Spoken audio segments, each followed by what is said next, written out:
Hallelujah.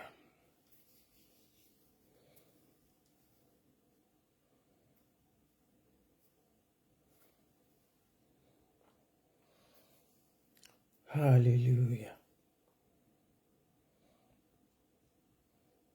Good evening, everyone.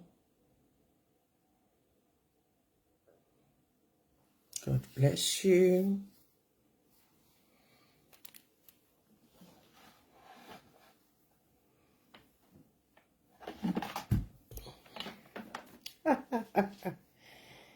Mama, see this Mama. See this Mama. See this Mama. See this Mama. She reminds me of my baby girl. The day she turned one, my last one. That was the day she started working. She started working at the party. Mama. Exactly how my baby did. Oh my God. Oh, so beautiful. God bless her. Whoa. Oh my days. I'm going to bring my baby's portrait. I will show you now. I love things like this. This happened 23 years ago. When my last born turned one. Bọ́n náà ṣe wé gèlè aṣọ òkè ni, but aṣọ òkè tí wọ́n ìwé ti gbà náà làwáwé àwọn òwe ní alábẹ̀bẹ̀ tèmi. I love this baby. God bless her for me. I love the way I opened my page today, this evening.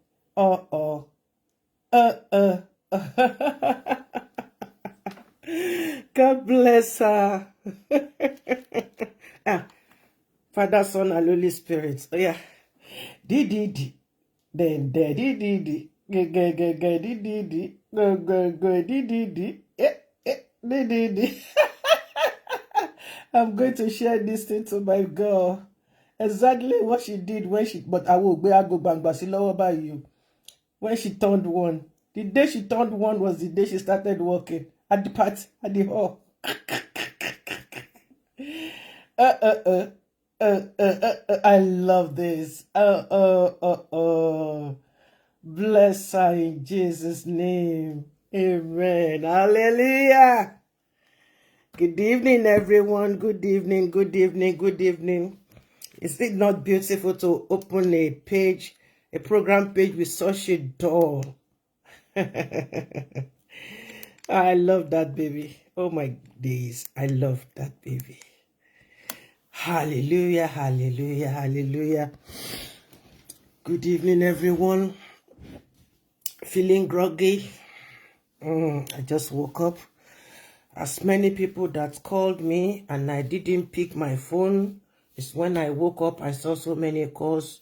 Do forgive me. I muted it because I needed that sleep in order to have enough strength for tonight's program, which is going to be short but very on point.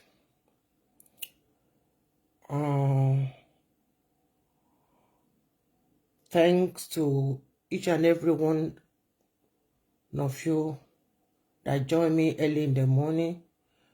My God, I have 16 mixed calls. It is well. It is well. Ọ̀pọ̀ ló jẹ́ pé mẹ́sẹ̀gì ni máa fún.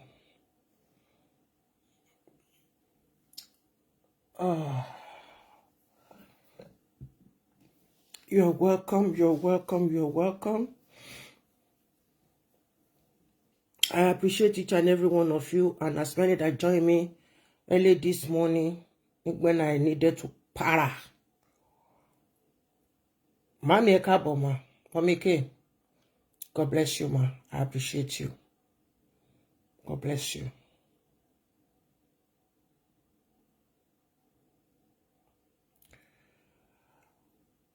You see, sometimes in this life, èmi máa ń gba àdúrà kan Ọlọ́run má jẹ́ kí n tẹ́. Ọlọ́run má mà jẹ́ n tẹ́. Ọlọ́run má mà jẹ́ n tí. Yàrá bí má mà jẹ́ n fòṣì ló gbà kí n rówó ṣàdínì kí n tó jáde láyé.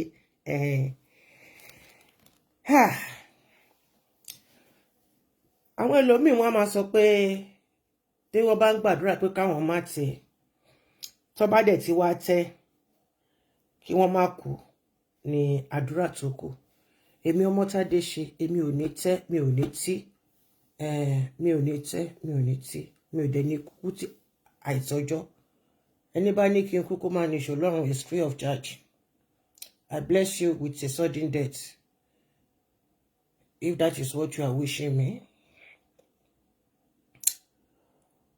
You see, in this church of ours, a lot of evil going on there with many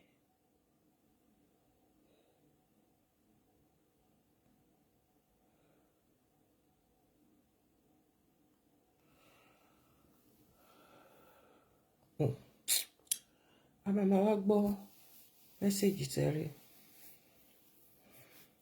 I came out very early this morning feeling so jittery and very, very upset. I said some things. I called some nasty name, which I don't regret doing it. And I owe nobody an apology for it. Ẹ̀yin tí mo owe ní apology lẹ́yìn tèmi. Ẹ̀yin ìyá mi, ẹ̀yin bàbá mi. Ẹ̀yin plentiful, plenteous me. God bless you, mommy. God bless you, ma. I was really upset to woke up with that stupid video and all the nonsense Amadi was posting on his wall. Amadi, my darling brother, it's a pity that we don't have rapport anymore as we used to. I will have stopped you from making a fool of yourself.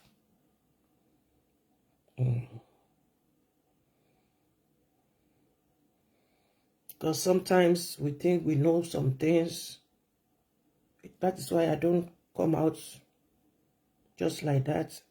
I observe, I listen, I search.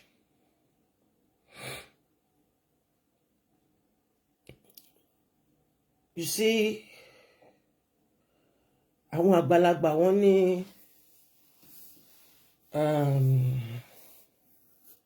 ọmọdé méjì bá ń gégi nínú igbó, àgbàlagbà tó wà ńbẹ̀ ló mọ ibi tó máa wó sí. Tó ṣe bí òwe o, ẹ̀yin ìyá mi àti bàbá mi tẹ́ wà lórí ìkànnì. Mo kí yín o.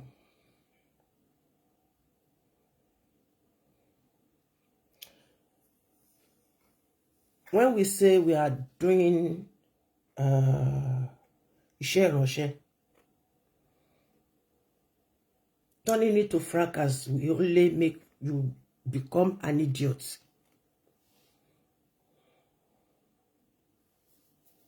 Yeah, it will make you to become an idiot. Ẹ bá ti rí nǹkan, ẹ máa súré gbé parapapapapapa. Àìmọye ayé tẹ́ ti bàjẹ́. Wọ́n ní ni o, ẹ̀rọ tọrọ ń bẹ o. Ẹ̀yin náà máa gbé ṣáà ni. It's very sad. And we need to be very, very careful. Help me share. Share. This concerns all Celestial members worldwide. Do you know your rights as a shepherd? Do you know your rights as a kí ni mo fẹ́ mi ò dé láì láti máa sọ pé àwọn wòlíì torí I derive much joy in calling people òjíṣẹ́. Òjíṣẹ́ Olúwa is 100%, well, let me say 99% accurate than prophet and prophetess. Yeah. Because tó bá ti ṣe pé hallelujah náà kó máa forí lagbó kó máa forí lajù. Kò sí nǹkan tó máa sọ fẹ́ ẹlòmíì kò ní gbàgbọ́. Tó bá sọ pé hallelujah náà ibẹ̀ ni ogún ọ̀run sọ pé ibẹ̀ yẹn náà máa ti gbàgbọ́. Bíbélì mi ni ọ̀pọ̀ ṣègbé nítorí pé wọn kò ní ìmọ̀. What is going on? The situation of what do you call it? Metro Parish is more than what many. Hey, I'm looking. Hey, Yabio, my wonderful seke. Hello, Dabilola with wonderful seke. Yeah, mo sùn gan ni. Lẹ́yìn ìgbà tí a parí iṣẹ́ yẹn, I slept and I feel good. Though mi ò tí well, but I feel ìlú òyìnbó nìyẹn. Ẹlòmíì bá rí bá ìtọ́ báyìí ló máa fi ṣan ojú. Ẹ bá dẹ̀ rí wọ́n títì. Perfume gbogbo a máa já fíkọ́. Orí àwọn ò kì í lo perfume ẹyọ kan ṣo. Tó bá mix ẹ̀ papọ̀ àwọn nǹkan tó máa jáde àwọn so burúkú. Ọ̀tọ̀ ni tó máa gbọ́n bí, ọ̀tọ̀ ni tó máa gbọ́n bí wọ́n wá ní mọ̀ ètò ṣé rí nǹkan tó lọ ní Metropole is the same thing that is going on ní Hatton Street.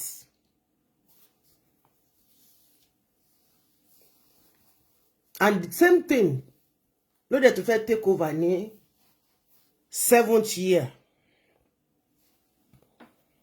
Yeah. The same thing don't take over, don't spring up ní 7th year. Yeah, I know a lot of things. But I can't ṣe kíni ká máa wò. Ìgbẹ̀yìn láláyé ò tà. Mo pé bàbá yín pastor yín mo bí iná mo là mọ́lé ni mo pè lórúkọ. Torí àkúkú ìjòyè ó sàn jẹnu mi ò kálù. You bow while the standing ovation is still very high. When the standing ovation is very high, when people are applauding you, you bow and you leave the stage. Má dúró dìgbà tí the last person máa ṣe báyìí, máa ṣe. Ó ti dẹlẹ́sìn nìyẹn lẹ́tẹ̀ nìyẹn. Mo bí iná ti dẹlẹ́sìn, ó ti dẹlẹ́tẹ̀. Ó ti di tẹ̀tẹ̀ sìn. Tí wọ́n bá wà nílé ayé tó bá ní olè àti ojú kòkòrò tí ò ní tẹ́ lọ́rùn tí inú ẹ̀ dẹ̀ bu tí òrórùn sá. Nítòótọ́ kò sẹ́ni tó máa gbé gorí ẹṣin tí ò ní sọ́pàkọ́.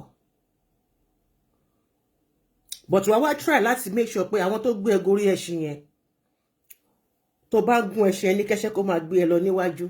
Má gún ní kẹ́ṣẹ́ ẹ̀yìn pé kó táwọn tó ń bọ̀ lẹ́yìn ẹ nípa. Which is what mo bí iná and his son. They are both doing with olóbò wọn àti olóbò ti bàbá yín Emmanuel. Yeah, you age me far. You age me far. I've been calling you Uncle Jimo and people turned it against me that I'm turning you to a Muslim. Àwọn tọpọlọ wọn ti lọ. Níbi tá ti bí èmi a gbọ́dọ̀ pè yàn lórúkọ tí gbogbo èyàn bá pẹ́ tó bá dí àṣẹ.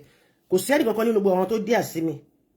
Tí mo bá ti mọ̀ ẹ́ tí máa lanu ṣàkàbáyì tí máa pè lórúkọ tá bá ti close book I must have a pet name for you. Gbogbo àwọn tó ń bá wa ṣiṣẹ́ là wà fún ní pet name. Nísìnyí tó máa ń pe driver bàbá ọlọ́gbà ìyá kúùkù wọn bí ẹrẹ kó sọ bẹ́ẹ̀ nílé bàbá mi àti ìyá mi. Torí á béèrè pé ṣé orúkọ tó mú wọlé nìyẹn. Yeah, iṣẹ́ tó apply fún ni but you dare not address anybody by what they are doing as a means of deliberate. Ṣùgbọ́n ṣe rí ìdílé Ọ̀ṣọ́fà. Ayé ti kọ̀ wọ́n. Ọ̀run ti kọ̀ wọ́n. Wọ́n ti tẹ́. Tó bá ti ẹ̀pọ́n dá nìkan tẹ́ ni ìbá dá. Ṣùgbọ́n tó bá pé lórí iṣẹ́ tí ibi tó rọra gbé wọn sí náà rọra jókòó sí. Evening my love, how are you? Elijah. Aláṣọ. aláṣọ àrà oníkẹ̀kẹ́ ògo why tó ṣe jẹ́ pé listen my people, do not allow anybody tí wọ́n jẹ́ ti to tell you that òun náà ṣe ní program tá ṣiṣẹ́ lánàá wọ́n ní gbogbo ilẹ̀ tẹ́ra sí ti mẹ́kọ wọ́n ní Celestial ló ní gbogbo ilé tẹ́ kọ́ sí mẹ́kọ wọ́n ti claim in advance ẹ̀yin tẹ́ wá ra sọ́dọ̀ yín tẹ́ tí ìkọ́ tán tẹ́ ṣì ṣe kíní wọ́n máa gbà lọ́wọ́ yín without even telling you wọ́n á ní ìjọba ló gbẹ́sẹ̀ lé mo bí iná àtọmọ ẹ̀ àtàkọ́ bí ẹ̀ tó yẹ kó ti fi ṣe nǹkan oṣù dànù tọ́ṣọ́ àwọn náà jọ ń pín àwọn náà jọ ń ṣe àpapín àti Jacob àti tọ́ṣọ́ ń ṣe bọ́n ṣe ríre. I'm so happy for Solomon. I respect him. Ẹ mọ̀ pé bí mi ṣe máa ń ṣe nìyẹn tó bá ṣe nǹkan tí kò dá máa sọ tó bá dẹ̀ ti ṣe tó ti dá máa tún gbé ẹ jáde máa tún praise ẹ torí pé kí ni ọmọdé wá gbàkàrà wá gba dùndùn lọmọdé fi ń mojú ẹni tó bá ṣe nǹkan tó dá ẹ jẹ́ ká yìn kó ba lè ṣe jù bẹ́ẹ̀ lọ lọ́la. Bó ṣe rí tọ́ṣọ́ nítorí pé kò kàwé lẹ́sìn ajá bí bàtà ló kà wọ́n dẹ̀ lé kúrò ní bọ́n ṣe lé bàbá wọn pẹ̀lẹ́ o gbèrègbèrè káre Sidikatu olè ọlọ́ṣà ṣọmọ pé pẹ̀lú àti wà lórí kéèsì yìí tipẹ́tipẹ́. I try to bring you closer so that you can talk to me but you were denying it. Everything came out. Ṣé gbogbo rubbish tó kọ jáde síta tó lọ ń gbé fún Amadi ẹ fẹ́ fi kó Amadi sí wàhálà ni. Ìwọ ló kàwé l'Amẹ́ríkà tó jìyà nínú òtútù nínú ooru tó ní good qualification but tó lé ojú kòkòrò nítorí title MPIC. Title MPIC does not exist in Celestial Constitution. There is nothing like MPIC. Ọmọ wa gbà ni. Gbogbo òṣì tó ṣe yìí ṣọ́ pé ó ti pẹ́. Ẹ má block ẹ o, ẹ ra fi Sidikatu sílẹ̀. Òun nìkan bó ṣe wà yẹn Facebook oríṣi 5 ló ní lọ́wọ́. So kò sí tó gbé wọlé ńbẹ̀ tí mi ò ní mọ̀ pé wọ́n ni. Kò sí tó máa gbé wọlé ńbẹ̀ tí mi ò ní mọ̀ pé wọ́n ni. And I try to be friendly with you. I try to be very, very friendly with you. Let us rub mind together. Let us find a way on how to. Sorry, àwọn iṣẹ́ kan wà téèyàn kì í jẹ́. Òun iṣẹ́ tó ń jẹ́ lọ́wọ́lọ́wọ́ iṣẹ́ dé tòrótòró. Ṣó wá rí ẹ̀sìn tó máa ṣe. Ẹ̀sìn tó máa ṣe. Ó máa ṣe o. Ṣó mọ nǹkan tó ń pè ní ẹ̀sìn ológòdò. Ẹ̀sìn ológòdò ló máa ṣe Sidika. Mo ṣe béèyàn ni ẹni mi mọ̀ pé èèyàn pàpà ńlá gíra sọ òpùrọ́ kú. Nítorí nǹkankan tí ò tó primary school certificate tó gbà l'Amẹ́ríkà. Ó dẹ̀ fẹ́ crumble gbogbo nǹkan tó ní. Hallelujah.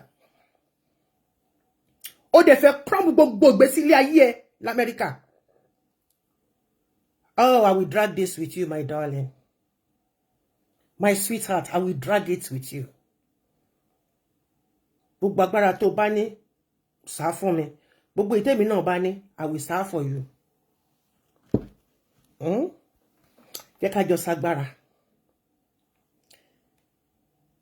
Nítòótọ́ Amẹ́ríkà ló wà, Europe ni mo wà. Ṣùgbọ́n wà mọ̀ pé ẹpọ̀n tẹ́pọ̀n. Ṣùgbọ́n awọ ẹ̀ ó yí jura wọn lọ. Sidi.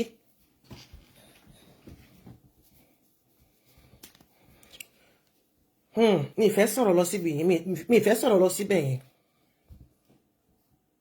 Ṣọpá ti wà lórí kíní kéèsì tó onírọ́ ni mò ń pa. Irọ́ kò ṣe kíní kan, kò ṣe kíní kan. Nígbà yẹn ẹ ṣì wà pẹ̀lú àwọn kàsà ńgbà yẹn. Kí ló dé tó fi fẹ́ firẹ sínú ẹrọ̀fọ̀? Inú ẹrọ̀fọ̀ ló fẹ́ firẹ sí. Ọmọ máa ṣe é bí ẹlẹ́dẹ̀. Ìsáídà kó rọra padà níbi tó dé yìí. Lẹ́yìn program tí mo wá ṣe lálẹ́ yìí, kó rọra sọ fún wọn pé ó ṣe mọ́ o, kí iṣẹ́ l'Amẹ́ríkà kó má bàjẹ́, torí tó bá gba fa gbùrùgbùrù máa fa gbó, tó bá fa gbùrùgbùrù máa fa gbó. Nǹkan tí ẹ̀yin ọ̀pọ̀ èèyàn ní Amẹ́ríkà or diaspora tí ẹ mọ̀ ní wípé tẹ́ ẹ bá ti kàwé, tẹ́ ẹ ti ṣiṣẹ́, tẹ́ ẹ ti di ọ̀gá ń bẹ̀ yẹn, you have to handle that dignity jealously, tó ti ẹ gbọ́dọ̀ fi bá anybody ṣeré. Ọmọ ẹ tó bí nínú, ọkọ ẹ tó kókó bọ̀ ẹ lágbẹ́ gan, o gbọ́dọ̀, ìyá ẹ tó bí ẹ sáyé, o gbọ́dọ̀ fi bá ṣeré. Òun ló jẹ́ pé most of you ẹ máa ń bankrupt, ẹ wá dẹni tó ń sùn sí abẹ́ gádà, ẹsẹ̀ tó ń sùn sórí títì, nígbà tẹ́ bá balẹ̀ ayé jọ, wọ́n máa sọ pé òyìnbó ló gba gbogbo nǹkan tẹ́ ẹ ní lọ́wọ́ yín. Ṣé wọ́n gbọ́dọ̀ mọ̀ pé ṣé níbi tí wọ́n ti ń ṣiṣẹ́, Sidikatu, Susan, ṣé wọ́n gbọ́dọ̀ mọ̀ wípé ó wà involve nínú gbogbo òṣì tó ṣẹlẹ̀ ní church yín? Ṣé wọ́n gbọ́dọ̀ mọ̀ pé wọ́n lọ jókòó sílẹ̀ lẹ̀? Ayé ẹ ti tukẹ̀, ayé ẹ làbàṣẹ́sì, ó dẹ̀ dojú tì mí pé mo ti rí ẹ rí face to face. Nítorí tàbúrò mi mo máa ń try láti máa pẹ́ ibi tó bá wà, because ẹni tó bá ti jẹ́ ọ̀rẹ́ àbúrò mi, mi ò máa ń fẹ́ kí dọ̀tí kó bá. Ṣùgbọ́n you are proving that you are this, you are that. Sorry, kò ṣe nǹkan tó bá jẹ́ ti public ló máa gbé qualifications ẹ, ìgbésí ayé ẹ ló máa fi takáìtì lórí ẹ. Sorry, mo bí yìí ná, wọ́n gbé síbẹ̀ ní fake ni o. Wọ́n ti ní kó bọ́ ẹ̀wù kúrò lọ́rùn as far back as 2007. Ṣùgbọ́n àwọn tó ní kó gbé kúrò nítorí àwọn tó lọ àwọn tó gbé wá tó gbé dórí àga yẹn ló bá yé wọn jẹ́, ká bọ̀ torí ìwọ. Owó ẹ̀ náà fẹ́ gbà. Wọ́n mọ̀ pé o ní lọ́wọ́. Wọ́n wá ju title MPIC ṣe. Lọ gbé constitution kó lọ mú bí tí MPIC wà fún mi. Wọ́n ní kó wá ọjọ́jọ́ lè sọ pé wọ́n ní kó wá gbà, ìwọ náà wá tẹ́rí wọ̀. Tí ò bá tẹ̀ sí pé aláìdá ni ẹ́, Tidi, ìkà ni ẹ́. Orúkọ ẹ Sidikatu, ó jẹ́. Susan tó ń jẹ́, ó jẹ́. Amusa, ǹjẹ́ ọmọ kan tó ń pè ní Ṣàn? Ǹjẹ́ ọmọ root ẹ tó fi tí bàbá ẹ fi ń jẹ́ Amusa? I'm not abusing your father, I will never do it. Ṣùgbọ́n orúkọ Amusa yẹn, ó ti dọ̀tí ẹ̀. Tó bá yẹ pé ní ṣẹ̀rí Ọlọ́fin mú lè tèmi ti wà ní. Tó gbọ́ orúkọ yẹn níta. Pé wọ́n fi tàràkà. Gbogbo ìdílé ẹ máa san. Wá san, pérégidì. Wọ́n tún ṣèdè fún òtún nílé wọ̀lú. Ó máa wọn tó ń já Amusa ni. Àbúrò orúkọ kan lásán ni. Lọ wá wọn látẹ̀yìnwá. Torí ẹ ti sọnù sí Amẹ́ríkà. Ẹ ti rò pé gbẹ̀tẹ̀ ti dá Amẹ́ríkà yẹn. Ó ti parí, gbogbo ilé ayé yín ti parí síbẹ̀. I'm just sorry for you. Because you've lied to me, but I let it go. So yeah. But I'm going to teach you a lesson. Mo mọ̀ọ́mọ̀ pààrọ̀ topic tí mo fẹ́ ṣe lálẹ́ yìí ni.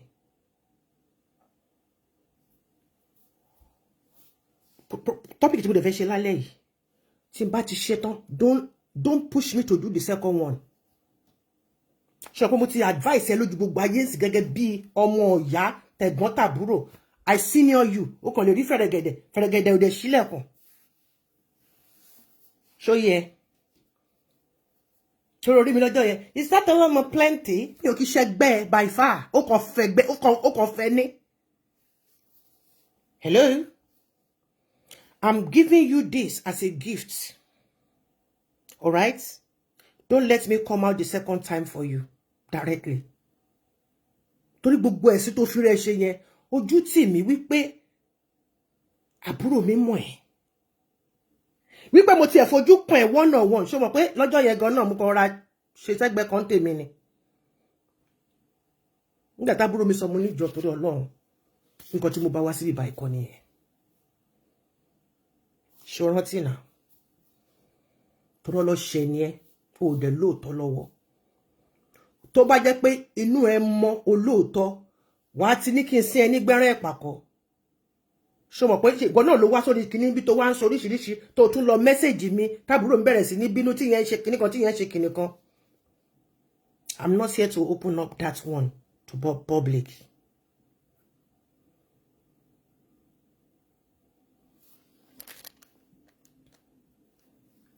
Ọdẹ ṣe tún rí nǹkan tó lọ kọ tó fi ṣẹ̀sín òun náà ló tún gbé jáde yìí o nǹkan tá a ṣì ń bá wí fún òun náà ló tún wá gbé sórí péjì mi yìí sórí pórí ẹ ti bàjẹ́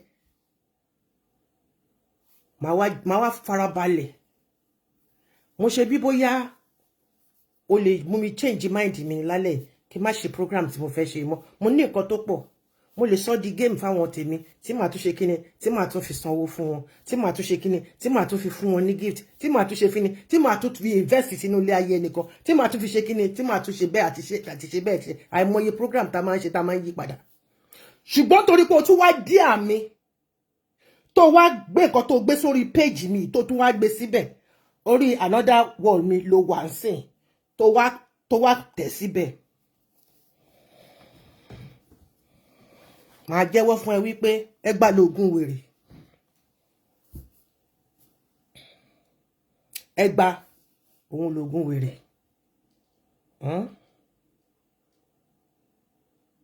You are such a stupid girl. Ooh, let's meet in court. Defamation of character. Bóyá ló mọ̀ ọ̀dẹ̀. Wo máa make sure pé o lose gbogbo certificate tó wà lọ́wọ́ ẹ̀ tó fi ṣe garagara yẹn. Ó mọ̀ mi ṣá. Defamation of character. Bí wọ́n lò ń defamation ni o bẹ́ mi ni o. Ó yá jẹ́ ká wọnú program lọ. Jehovah alágbára, alágbára ẹni mímọ́. Jehovah alágbára, alágbára ẹni mímọ́. Ẹni mímọ́ ológo jùlọ. Jọ̀wọ́ fún mi ní agbára ẹ̀bùn ẹ̀mí mímọ́ rẹ. Bàbá fún mi ní agbára ẹ̀bùn ẹ̀mí mímọ́ rẹ. Ẹ má dá lóhùn lọ́jọ́ òní o bàbá. Devil yẹn máa wà ashamed tó jẹ́ pé wàá já sí kòtò wàá já sí gègèlè ọmọ. Èmi máa ń like irú èèyàn bíi tiẹ̀. Lọ bèrè lọ́wọ́ àwọn tó mọ̀ mí dáadáa. Lọ bèrè lọ́wọ́ àwọn tó mọ̀ mí dáadáa. Tí mi ò bá rí nǹkan, tí mi ò bá rí òótọ́ ọ̀rọ̀ lẹ̀ mi ò ní jáde kí n han ogun apá mọ́. Èmi máa ń jẹ́ kéèyàn máa sá lọ níwájú ni. Tí bá máa bá ẹ lẹ́ẹ̀kan ṣo báyìí. Wàá rò pààrà ló san pa ẹni. I welcome you all to tonight's program. It's an update on CCC Metropolitan Parish, USA. We've been on this case for a long time, and I was so pleased when things started, changing. Not until these idiots, òun àti ẹ̀bùn oníhòhò, ẹ̀bùn olóṣòfrí, ẹ̀bùn tó ń lo tíkẹ̀tì $200 tó ń lo tíkẹ̀tì $150 tó fi ń travel káàkiri tó yẹ pé airport tax nìkan ló sọ kò kí sanwó tíkẹ̀tì tí wọ́n rò pé ó ti réyàn bá ṣe nítorí pé kí ni o fẹ́ jẹ matron metro o lè jẹ matron metro pèrè lọ́wọ́ àwọn olùṣọ́ tó mọ̀ mí.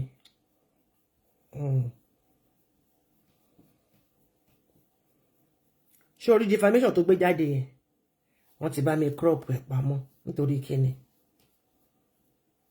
mo ń bọ̀ l'Amẹ́ríkà. Oh yes,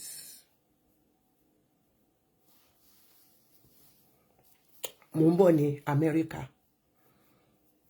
so mo fẹ́ wo gbogbo agbára ẹ̀yìn kémi wá sọ̀rọ̀ ẹyọ kan ṣo sínú ilé ayé ẹ̀ tó bá máa gbére mọ́. Hallelujah. We all saw the nonsense this shameless fool, a moron,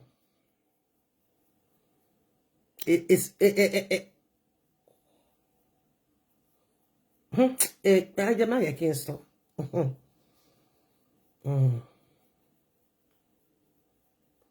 Ṣé rí ọ̀pọ̀ ló wà l'Amẹ́ríkà tó ti ya wèrè.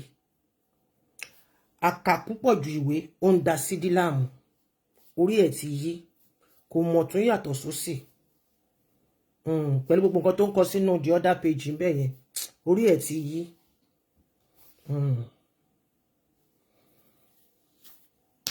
Iwájú ò ṣe lọ fún, ẹ̀yìn ò ṣe padà sí. Sidikatu. Come and gba chocolate. It happened that ṣé mọ̀ pé gbogbo àti ń bá kéèsì yìí bọ̀ tipẹ́tipẹ́. Metropol àti ń bá bọ̀ láti over about 3 years or so láti wà lẹ́nu ẹ̀.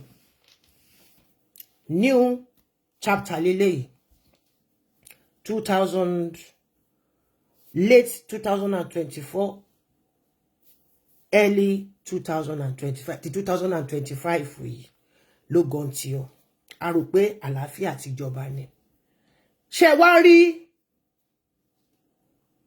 bàbá yín ẹbí yìí náà olè ọlọ́ṣà tí Ọlọ́run tó ti sọ sínú ọ̀gbìn ayé pátápátá. Gbogbo ẹnu ni mo fi sọ. Bẹ́ẹ̀ ni, and I owe you no apology. Àgbà òṣì ni ẹ́. Àgbà òṣì, àgbà ránà, àgbà játijàti. Ṣé rí nǹkan tí mò ń ṣe yìí? Àwọn ọlọ́pàá mọ̀ sí o. Wọ́n dẹ̀ wà lórí kíní. Àṣàjẹmásẹ̀ lọ́ọ̀yà mi náà dẹ̀ wà ńbẹ̀. Ṣóyè yín. Mi ò monetize page mi, so ẹ jẹ́ kájọ máa gbé nìṣó ńlẹ̀. Ènìyàn ló kẹ́ṣin lóró, ẹṣin ò ní ká nínú. Ṣé rí ìdílé mo bí iná di an entity. Ìdílé tí mo bí iná ti wá. Má jẹ́ kẹ́ sọ̀rọ̀. Bí mo ṣe sọ láàárọ̀, Ọlọ́run máa ń sọ̀rọ̀ di òótọ́ mọ́yàn lọ́wọ́. Tọ́lọ́run bá rí pé you are striving and you want to, to change and to become something. Ṣùgbọ́n ẹni tí ò lè bá ti mọ́ lára kò lè ṣe kó má jà. Òun lọ́lọ́run ṣe mú ló ṣe kó àjù sínú ọ̀gbun ayé pátápátá. Ṣé wá rí àkọ́bí ẹ̀ bí mo ṣe sọ láàárọ̀? Tọ́ṣọ̀.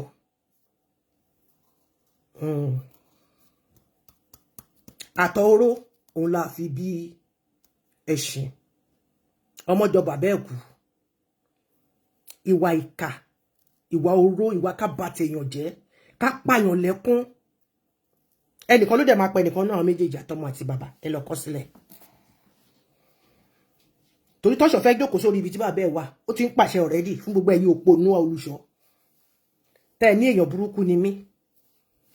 Òǹbù pásítọ̀ yín. Ta ni pásítọ̀ yín? Pásítọ̀ yín tó ti dìróòbù láti 2007 2008 náà ti dìróòbù ẹ̀. Ṣùgbọ́n gbogbo yín ibì kan náà lẹ sùn sílẹ̀ kọrí sí gbogbo yín tẹ́ nílé ní ibẹ̀kọ́ ó ṣáà ti gba gbogbo ẹ̀ lọ́wọ́ yín sìn. Congratulobia fún yín. Now, let's go to nǹkan tó ń ṣẹlẹ̀. Ṣé rí gbogbo wàhálà tó ń ṣẹlẹ̀ l'Amẹ́ríkà?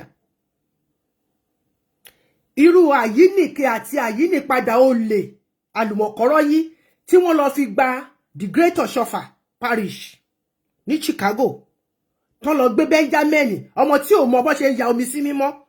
Ẹni tó bá ṣe ṣe sùn tán kò lè ti nìkan sọ pé kó jókòó kó kúnlẹ̀ kó mo ṣe yà sí mímọ́ fún. Tọ́gbà nígbà tọ́rọ̀ dọ̀rọ̀ ọlọ́pàá ó gbé passport jáde, ó gbé paper jáde. Yeah, because paper ni nígbà ni. Ó fi hàn wọ́n. Nígbà tán dẹ̀ ti rí Ọ̀ṣọ́fà ń bẹ̀. Gbogbo ẹ̀yin tẹ́ bá rò pé bóyá ẹ sorúkọ yín lórúkọ Ọ̀ṣọ́fà torí anointing. Súyà ni yín, òfò lẹ́ṣẹ̀ fi gbogbo yẹn ṣe. Ọjọ́ kejì ọ̀dà. Àbúrò káàbọ̀ mo mọ̀ pọ́rẹ́ ẹ ló pè ẹ́ síbi. Because ọ̀rẹ́ ẹ ti jẹ́ pé kí n bínú torí tiẹ̀ ni mo ṣe ń calm down fún láti join. Now, látọdún tá ti wà lẹ́nu ọ̀rọ̀ yìí. Another one tó tún ṣe sọ face nsìn. Tó dẹ̀ pé kíní ẹ̀dẹ̀ ti ń lọ tẹ́lẹ̀tẹ́lẹ̀. Tábúrò mi bá mi sọ. Tí mo lókè nítorí tiẹ̀ àfojúfò.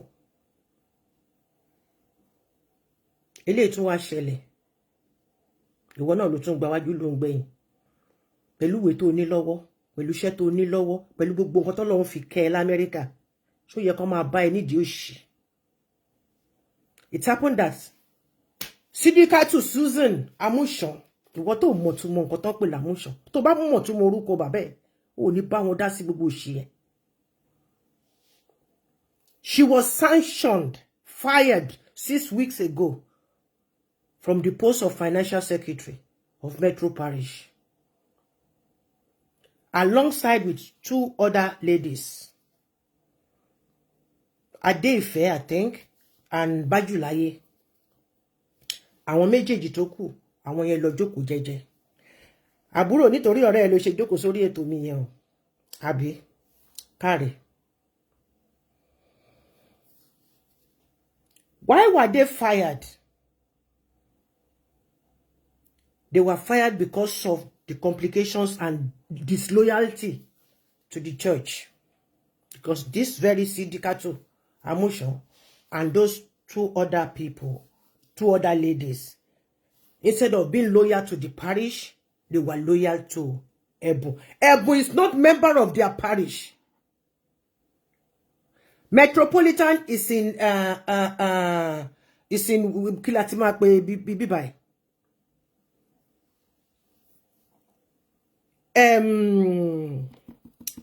Kí lorúkọ ẹ̀ tí ń jẹ́, ó máa wá máa rántí, but Gbé'Mú resides in Texas.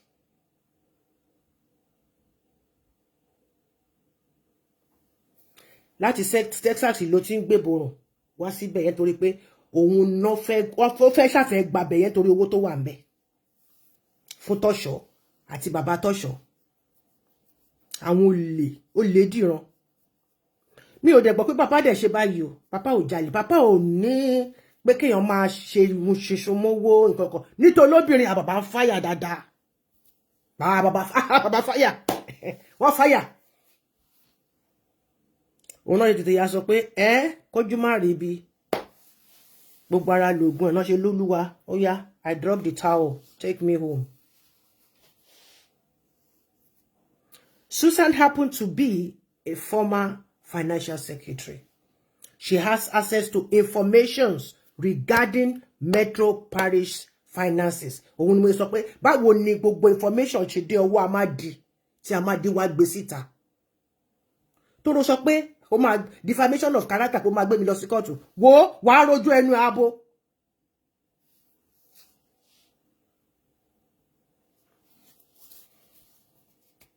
Sidi ó máa ń yá Gbé'Mú oníhòhò oṣòfin olóbò town council olóbò fine thank you come back later kó wá gbowó.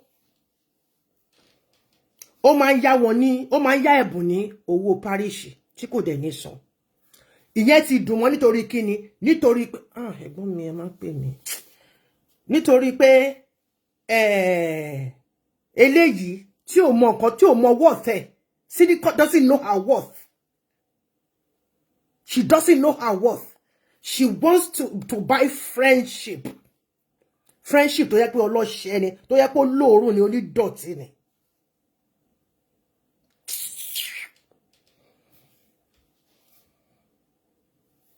Wọ́n jọ ń ṣe arúmọjẹ yẹn.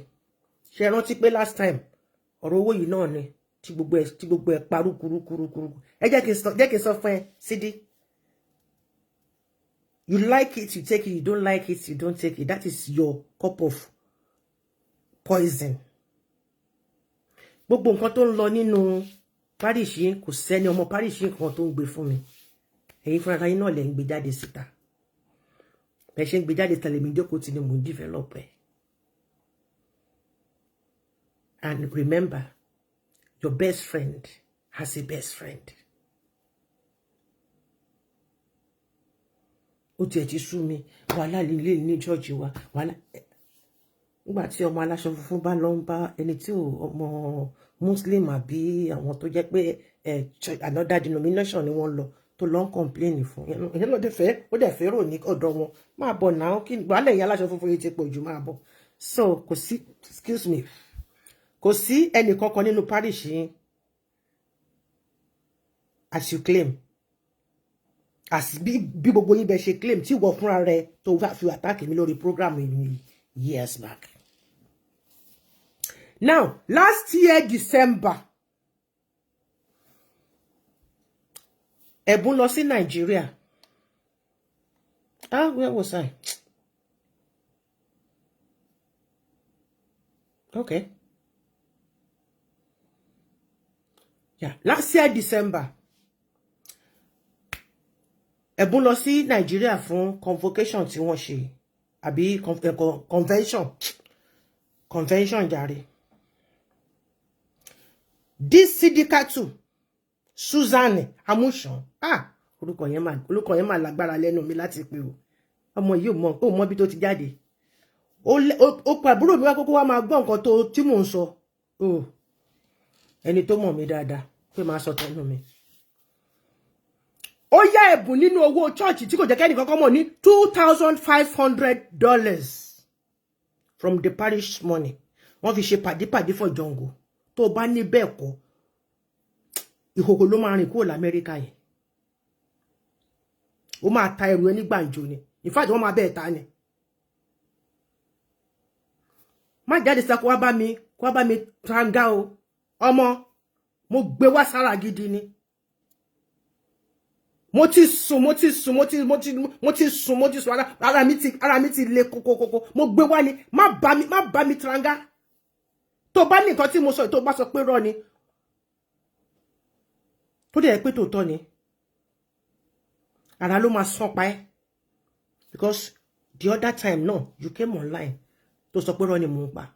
Tí mo dẹ̀ mọ̀ pé tòótọ́ ni. Ṣùgbọ́n torí àbúrò mi, mo gbójú kúrò ńbẹ̀. Torí ọ̀rẹ́ àbúrò mi ni. Anybody that makes my family happy. Ṣùgbọ́n kó máa ṣe nǹkan kó tún máa purọ́ fún mi kó tún máa accuse mi tí mo mọ̀ tọ̀rọ̀. Ó dùn mí nígbà tí mo rí pé kíní yìí tún jálé ẹ lórí this time around. Fídíò tó jáde yẹn ló jẹ́ kó rí mi tọ̀nà lẹ̀. Ṣó ti rí fídíò tí mo kọ́kọ́ ṣe láàárọ̀ yìí? Bóyá ló tó 15 minutes. Bàbá yìí tẹ̀ tó ràn yín níṣẹ́.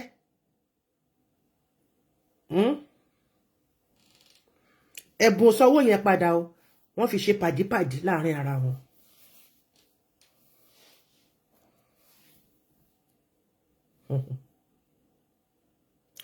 Ìdí nìyẹn tó fi lé Sidi kúrò nídìí post tó wà.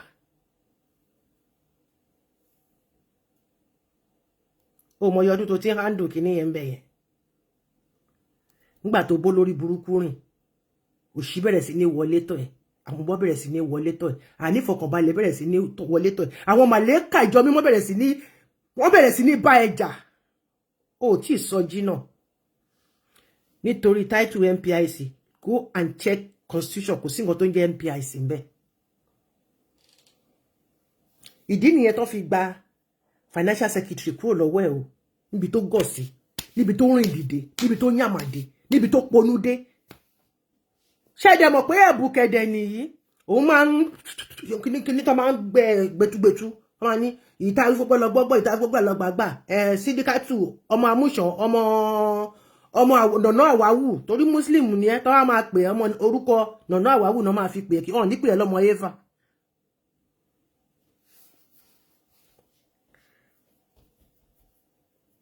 Ibi tí ẹ̀bùn rìn dé, ìwọ rìn dé bẹ́ẹ̀, ó ń bẹ ṣe wà ní. Gbígbètùgbètù ló ń gbélé ọlọ́ tó bá ṣọ́rẹ́ o ọmọdé yìí, ṣọ́rẹ́ o. Lẹ́yìn tí wọ́n lé kúrò nídìí owó tó bá ti parí ẹ̀sìn. Lẹ́yìn tí wọ́n gbogbo church ti agree tó ti sọ pé wọ́n ti ẹ̀fẹ́ mọ́ nídìí owó tó owó kan fẹsẹ̀ rìn lọ ni. Afẹ́fẹ́ kan máa ń gbé owó lọ ni. Tó bá ti parí service báyìí, ó máa lọ pakuru mọ́ ni. Okay. Kí ni nǹkan tí wọ́n máa ṣe? Wọ́n ní to avoid the problem to the church chain tó bọ̀ ni. Kàn fi sílẹ̀, kàn jẹ́ kó join àwọn tí wọ́n jọ máa ka owó because they just want the peace to continue like that. She became part of àwọn tó máa ka owó after the service, but she's no more in charge of it. Pé tó bá ti ka owó tán, ọwọ́ ẹ̀ ló máa wà. Nígbà tó bá ti wà lọ́wọ́ ẹ̀ tán, wọ́n dẹ̀ máa ń kọ iye gbogbo àwọn tó jọ ń ka yẹn, wọ́n jọ máa kọ sílẹ̀, wọ́n níwèé tí wọ́n kọ sí ibi tó wó dé kíní kan. Kan tó ṣe wá gbé lọ fún treasurer ṣe wá ṣe kíní, á ṣe wá gbé lọ sí bank ní Monday.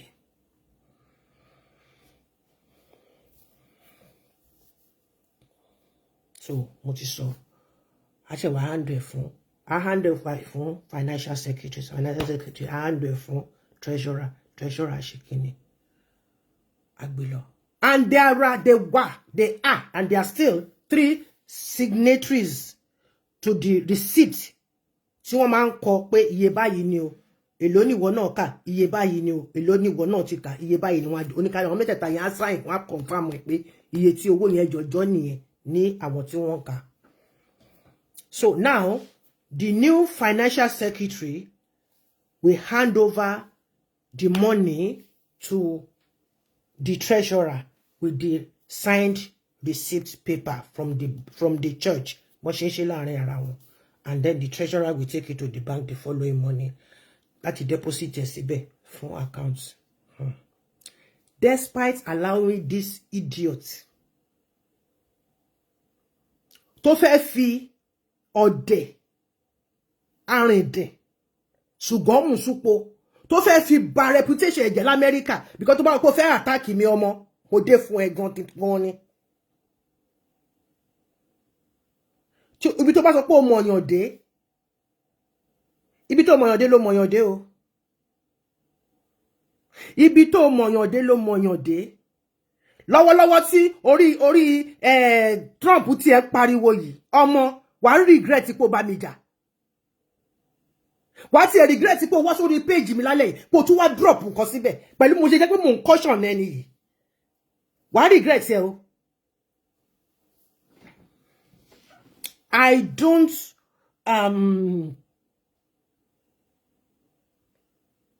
don't threat. I promise. That is why I want to take a minute time. Kinto yeju tí bá dé tí ọmọ tí bá ti gbójú mi sẹ́gbẹ̀ kan fún ẹ. Tó bá sọ pé ó ti lọ. Ní nǹkan tó ṣe lálẹ́ yìí, tó tún wá sọ pé mi ṣe defamation of character. A máa pàdé ní court kò ní dá fún ẹ tó bá gbé mi lọ sí court. Iṣẹ́ tó ń ṣe tó ń gùn ẹ̀ ògo tó ní tó tuntun pójú wà ní position kan yẹn ọmọ wá fi pìtàn inú pẹpẹ ló ti ń ṣòṣìnà owó pẹpẹ ló fi ń ṣòṣìnà ó fowó pẹpẹ ó fi ṣọmọ ọkọ ọmọ àlè ẹ̀yin tẹ́ ẹ̀ mọ̀ lẹ́ máa ń lọ jí nǹkan nínú pẹpẹ kò sẹ́ tó jí nǹkan nínú pẹpẹ tó ṣoríire gbẹ̀yìn ọ̀dẹ̀ òpònú kò sẹ́ tó mú nǹkan kan báyìí nínú ẹ̀ aṣọ ẹ̀ máa pọ́n ni kò sí iye tó lè fi ra aṣọ sọ́rùn tó bá ń wò bá wọn máa rí ẹ̀gbin níbẹ̀ ni. Stupid girl. Despite allowing her to be part of all this money counting, and she still refused to let the peace reign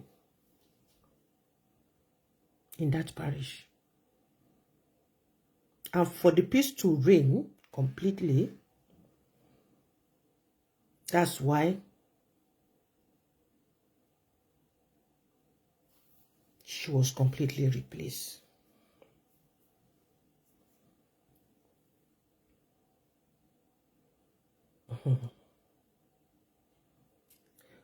During that period, tí ó fi ń fún tó fi ń bá wọn ka owó tó ń ṣe gbogbo ẹ̀yẹn, you know she has access.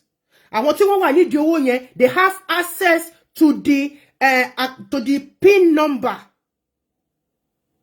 Because àwọn mẹ́ta yẹn náà ni wọ́n ṣiṣẹ́ pẹ̀lú owó parish.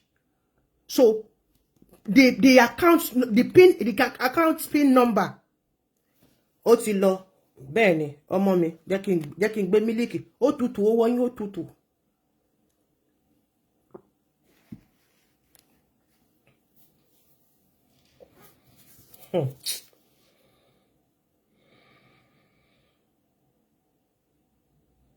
Àwọn ará church ò mọ̀ pé pẹ̀lú gbogbo báwọn ṣe ń ba kawó báwọn bá ń ṣe gbogbo wọn ṣe lẹ́yìn ń ṣe lòun lọ wà lóyà sí tọ̀ṣọ́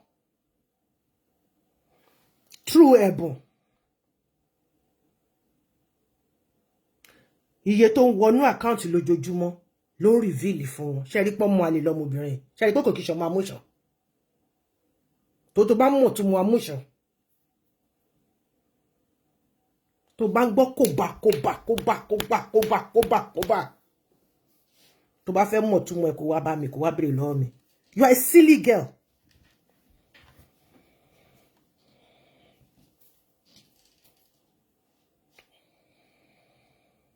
Kò sẹ́ni tó mọ̀. Wọ́n ṣàkàn máa báwo lọ́mọbìnrin ẹ̀bùn yìí ṣe máa dé tó máa sọ pé iye báyìí iye bá tó máa ń ṣe tó ń ṣà ń fi wọ́n pa tó fi wọ́n ṣe. Ìyẹn ẹ̀bùn olóbo kò kárí ilé of USA o. Gbogbo nǹkan gbogbo iye tán ní nínú àkáǹtì ẹ̀ for the past 50 years. Gbogbo bọ́n ṣe ná pátápátá gbogbo ẹ̀ ló ní. Báwo ló ṣe dé ọwọ́ Amadi blogger ẹ̀ Susan tí Amadi fi gbé sí orí Facebook?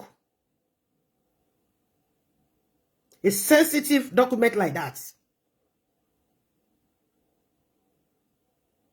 Ọmọ wa máa rún ẹ lọ sẹ́wọ̀n l'Amẹ́ríkà pẹ̀lú gbogbo ìwé tó kà. Sórí Amadi fúnra rẹ̀ á ṣẹ̀wọ̀n Amẹ́ríkà Nàìjíríà. Àwọn nǹkan kan wà tó gbọ́dọ̀ gbé jáde. Ẹ rò pé gbogbo àwọn nǹkan tí mò ń sọ mi ò kì í ní dọ́kúmẹ̀ntì wọn ni. Bọ́lọ́pàá kanlẹ̀kùn mi lọ́la gbogbo àwọn nǹkan tí mo ti ṣe sẹ́yìn dọ́kúmẹ̀ntì ẹ̀ wà. Máa fàyọ ni màá gbélé wọn lọ́wọ́. Inú cloud ló wà. So kò sí nǹkan kan tí mò ń ṣe tí mi ò lẹ́tọ̀ọ́ sí. Ṣóyé. Nǹkan tí àwọn àgbà celestial pátápátá gan dọ́kúmẹ̀ntì tí wọ́n ní lọ́wọ́ mú ní lọ́wọ́. Gbogbo àwọn bàbá tó ń daṣọ rainbow kiri ilẹ̀ yẹn mú ní lọ́wọ́. Iṣẹ́ t'Olùgbàlà rán mi, àjẹyè ni wọ́n jẹ́. Iṣẹ́ tí bàbá mi rán mi o, àjẹyè ni wọ́n jẹ́. Iṣẹ́ ìránṣẹ́ lèmi ṣe, mi ò kìí ṣe blogger. Àwọn blogger lẹ̀ fún lówó. Lẹ máa ní kán lọ sọ nǹkan báyìí náà máa lọ sọ. Mi ò kìí ṣara yín o. Ajúra wa lọ ti jàkadì kan.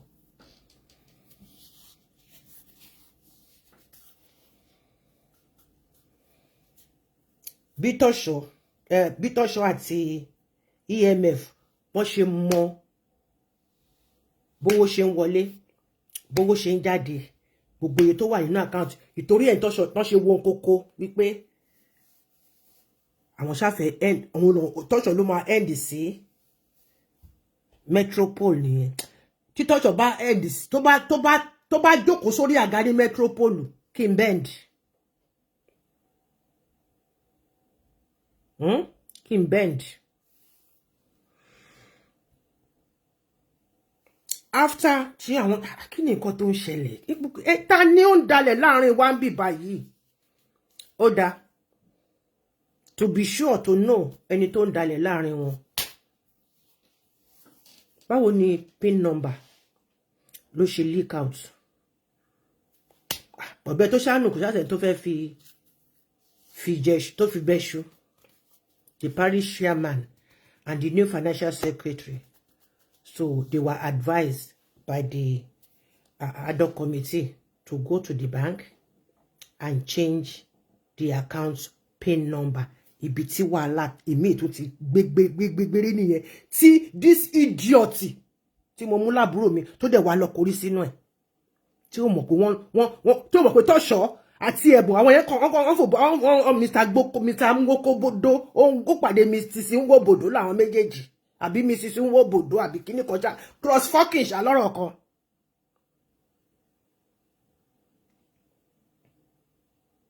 Òun ló fi mú onípákó létí yẹn. Kíní kan tó dàbí àǹgà yíbò yẹn. Tó sọ pé this is my brother. My brother, my kinika. My brother, from same father. Mi mo bí tó ti pàdé. Anyway, wọ́n jọ pàdé náà ni. à ń náwó bàbá wa ní, à ń jọlá bàbá wa ní, a máa jẹ́ pé owó ọ̀ṣọ́fà. Ṣọ́ṣọ́fà ló bá wọn kọ́, ló bá wọn dá parish sílẹ̀ ni. Ṣé rí gbogbo àwọn òpin orí burúkú òṣì tó ní kálukú sọ, kó ní kálukú yẹn, kó bẹ́ẹ̀ sàn pín. Ntí Jésù máa ṣe nílé ayé yín á ṣe. Àwọn ọmọ wẹ́wẹ́wẹ́ àgbọ̀ à ń bẹ̀. Israel, ẹ kówó yẹn jọ, kẹ́ ṣe kíni? Kẹ́ fi support school wọn. Ẹ wá àwọn arúgbó, ẹ wo Gbé'Mú Parish. I think, is it not every month end or something? Wọ́n gbọ́n máa gbé fáànù wọn lásìta, wọ́n supply gbogbo àwọn ará àdúgbò lóúnjẹ lọ́fẹ̀ẹ́. Rice ni o, chicken ni o, tútù ni o, wàá lọ máa lọ sí lódindi ní bàǹbà. Ṣùgbọ́n kò ṣeé gbé wá sí Europe.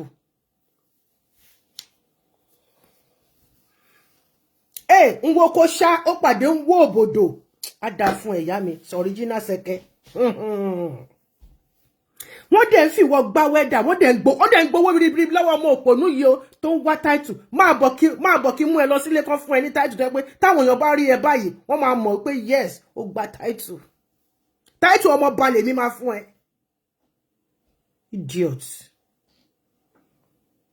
Kò sí nǹkan tó ń jẹ́ MPIC nínú constitution. Gbogbo ẹ̀yin illegal immigrant inú ṣẹlẹ̀ tẹ́ ń lọ gba MPIC. Member lásán ni tó bá ti yọ ẹ rí pé nísìnyí wọn lo MPIC mọ́. PIC nìkan náà ló ńgbà tọ́rọ̀ ti di ńgbà tí judge sọ fún wọn pé gbogbo yín àgbàlagbà tẹ́ wà nínú ṣẹlẹ̀ yìí. Empty barrel ni gbogbo yín korofo. Ẹ sì nínú ẹ̀mí ẹyọ kan ṣo. Tẹ́ bá wà nínú ẹ̀mí ẹ lè máa wá sí by every year. Ẹ wo ọdún táwọn ti wà lórí ẹjọ́ yìí.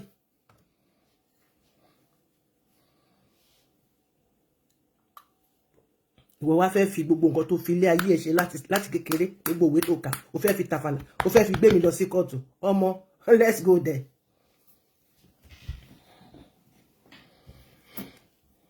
Now the PIN number has been changed. Ẹ̀bùn sọ fún Amusa wípé ó ti fẹ́ sí òun. Amusa sọ pé PIN not wọn ò jẹ́ kó mọ̀. Kò ní access sí anything mọ́. Ẹ̀bùn ọmọye tó ń wọnú àkáǹtì mọ́ ló ṣe wọ́n lé, ló ṣe wọ́n kókó. Ó wá ń tì wọ́n síwájú. Wájú ẹ̀bùn lọ́nà. Bí òjújọ́ kan lọ, ó fi máa gbomi ayé síwájú ẹ̀. Gbogbo tí mo sọ fún ẹ, I'm not trying to caress you, cajole you, or buy anything from you. Torí àbúrò mi tó lọ pè wá sórí line. Torí ẹ ni mo ṣe torí ìmọ̀ràn tí máa gba àbúrò mi ni mo ń gbà ẹ̀yẹn. Torí alákọ̀ọ́kọ́ òun ló ṣẹ́ mi lẹ́ẹ̀kan náà. Ibi tí wàhálà ti ṣẹlẹ̀ nìyẹn o. Ó wá lọ gbé list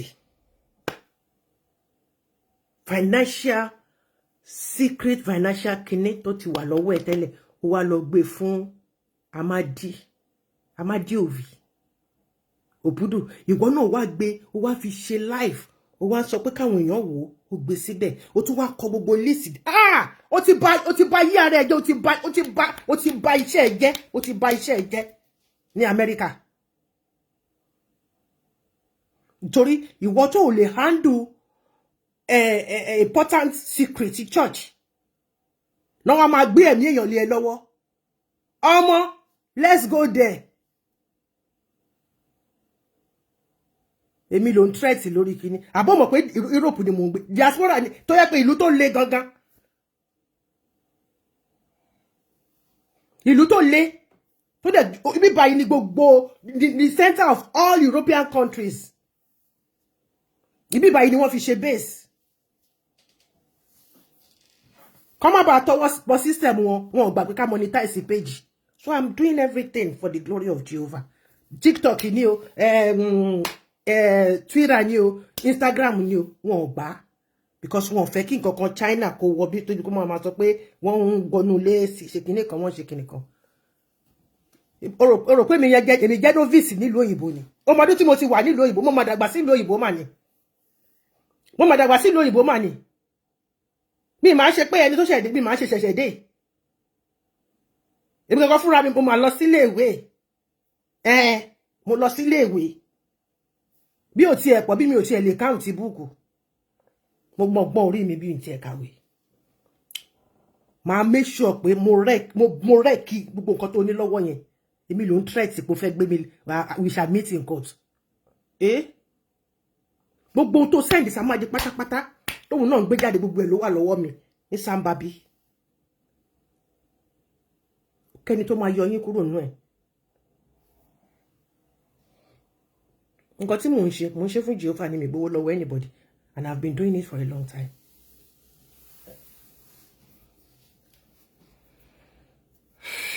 Amadi gbé list owó church ó gbé sórí page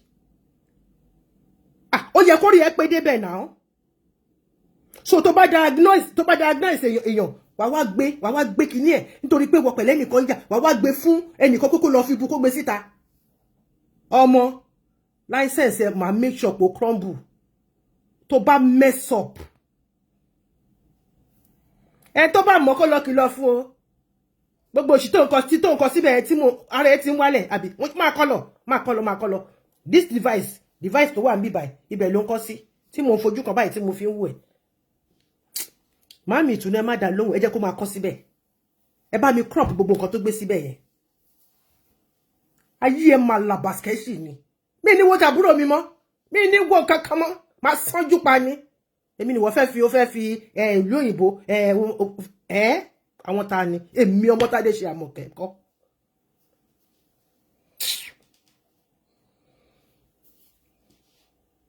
ta ló gbéwé yẹn ta ló gbéwé finance Metropolitan Parish nínú wọ àti ẹ̀bùn báwo ló ṣe dé báwo ni kọ́pì ẹ̀ ṣe dé ọwọ́ Amadi tí Amadi fi gbé sórí péjì ẹ̀ nígbà tí àwọn ètò ń fi hàn pé kán wò tí yẹn ò tó ó kúkú wá post ẹ̀ síbẹ̀ and you think you want to destroy somebody's life. You've destroyed yourself, my darling girl. O kò kàwé ni, o ka ọgbọ́n orí.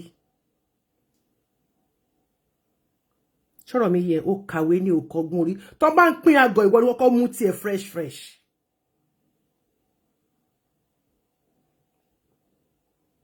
Facebook page márùn ló ní gbogbo ẹni mo dẹ̀ ti crop. Èmi mọ̀ pé wà fẹ́ tranga. Mo dẹ̀ ń bọ̀ l'Amẹ́ríkà ń bẹ̀ yẹn. Tó bá mọ iye parishes tí wọ́n invite mi lọ́dún yìí so wà máa rí bó bá ti rí mi wà gbóòórùn mi pé mo wà níbí kan ṣá mo fẹ́ kó wá bá mi mo fẹ́ kó wá fọlọ́pàá mú mi lẹ́ni state tó bá ti pàdé tó bá ti gbọ́ pé mo wà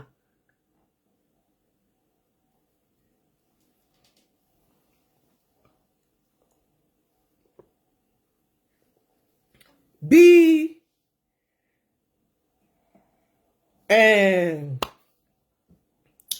tọ́ṣọ́ bó ṣe ń pùlù ẹ̀bùn òbò ọ̀fẹ́ ilé sílé ọ̀dẹ̀dẹ̀ sọ́ọ̀dẹ̀dẹ̀ bó ṣe ń fà pé àmì update kankan mọ́ lọ́wọ́ kí ni nǹkan tó ń ṣẹlẹ̀ kí ni nǹkan tó dé ní ẹ̀bùn ló ń fa amúṣàn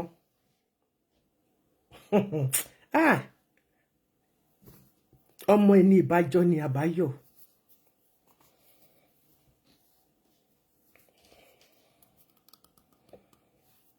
ẹ̀bùn wá bẹ̀rẹ̀ sí ní béèrè lọ́wọ́ tẹ̀ ó yá ó dá owó pásítọ̀ dà níbo náà kó owó pásítọ̀ sí ṣebí bó tiẹ̀ sí ń bẹ̀ mọ́ ó ṣáà ní píìnì lọ́wọ́ ibẹ̀ náà ti mọ̀ wípé pléènì tó ti dé third cloud ló ń sọ pé kó máa sọ kalẹ̀ òun ṣẹ̀ gbé báàgì òun dé ni you are a stupid girl.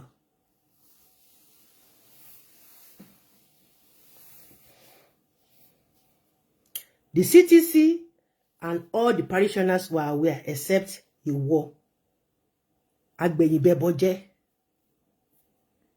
nítorí come and take title MPIC tó bá yọ wọ́n ti yọ ẹmú gbé kúrò nínú ẹ̀sìn ṣé orúkọ ẹ̀ kó tó yọ nínú ẹ̀mú ó ti lapse owó tó san ọ̀dẹ̀ ọmọ tó yóò gbọ́n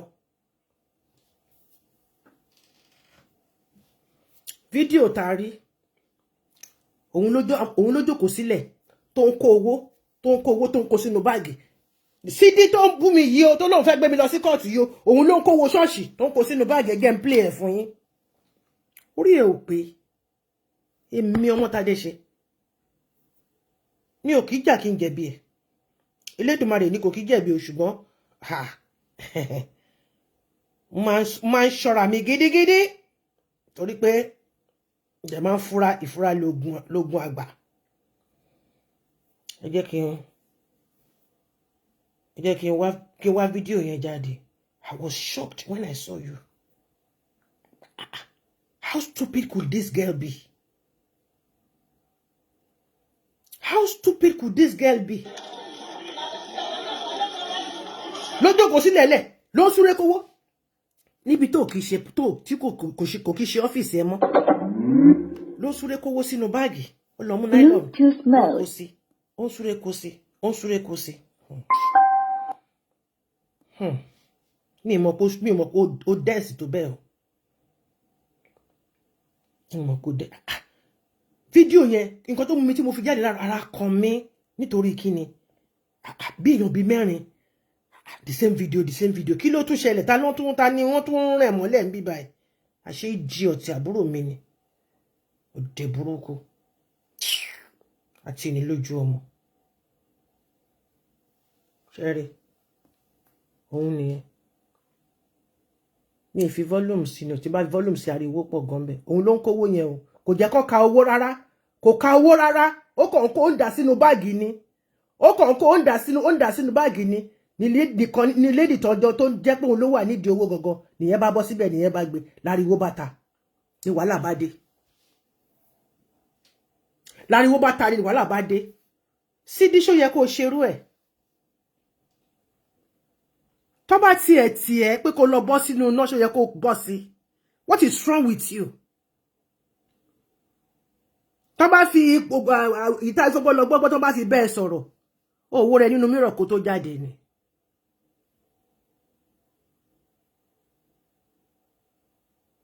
ó bá ti wó rẹ̀ nínú mìíràn kó tó jáde bóyá díẹ̀ bá ti gbọ̀n kúrò lára ẹ̀ ó wá jókòó sílẹ̀ lẹ̀ nítorí pé ó fẹ́ please ẹ̀bùn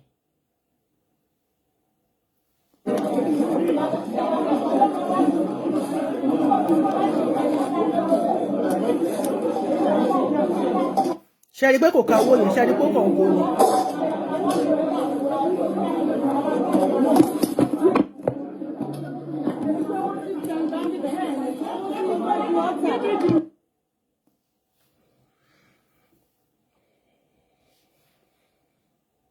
shame on you, girl.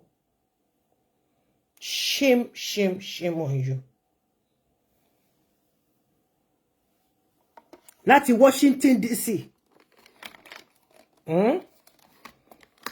Lọ sí kí lorúkọ ẹ̀ tí ń jẹ́ láti Dallas wá sí Washington láti máa wá fọwọ́ lálẹ̀ fún wọn bẹ̀ wọ́n dẹ̀ ìwọ náà dẹ̀ gborí sílẹ̀ wọ́n dẹ̀ forí ẹ̀ fàgbọ́n ìwọ mọ̀ pé tó bá forí ẹ̀ fàgbọ́n kò kì í dúró jẹ́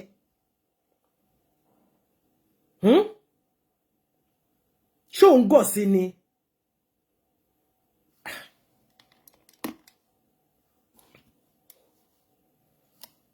I don't know bí wọ́n bá ti díwèé bá ti pọ̀ jù tíwèé bá ti pọ̀ jù ó máa ń síyàn òun ni tí ẹ yìí ṣe ló jẹ́ pé kó gọ̀ ó dẹ̀ gọ̀ títí nítorí kí ni ọmọ ó fẹ́ oyè ó fẹ́ kó jẹ́ member of MPIC kó jẹ́ member of pastor in council ó lè jẹ́ member of pastor in council ìyí tó gbélé ẹ̀bùn yẹn lọ́wọ́ yẹn náà wọ́n fi ń lò ní tọ́ṣọ̀ ń lò as an instrument of destruction ni tọ́ṣọ̀ ń lò as an instrument of destruction ni and you know very well pé tọmọdé tàgbà ló ń ṣépè fún tọkùnrin tóbi ló ń ṣépè fún gbogbo olùṣọ́ ló ń ṣépè fún òun ló máa polè wájà òun ló máa polóko wáṣọ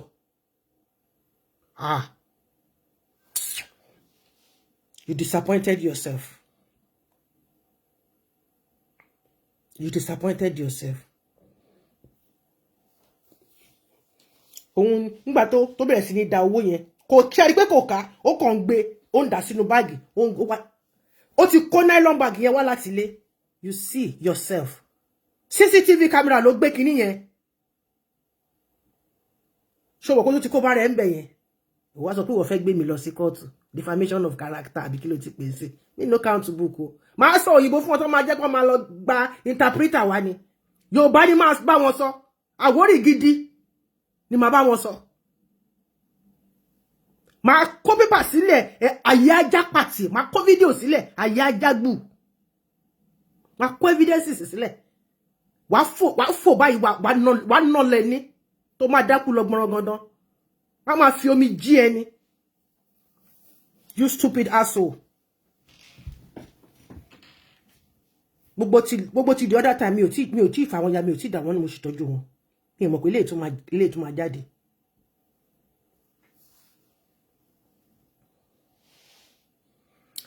Ẹ rí bí ọmọbìnrin yìí ti bí yẹn náà ṣe gbé bó kan nínú àwọn bó yẹn tukọ̀ sóhun kàn kó sínú báàgì. Òun jà fún ta ni. Nínú gbogbo church ìwọ nìkan. Gbogbo wọn wá jókòó wọn wò. Kò sẹ́ni tó ń bẹ sọ̀rọ̀ ni mọ́ nínú church. Ó ti di dòdò ń dá wà. Ayé ẹ ti bàjẹ́. Òpònú ọmọ.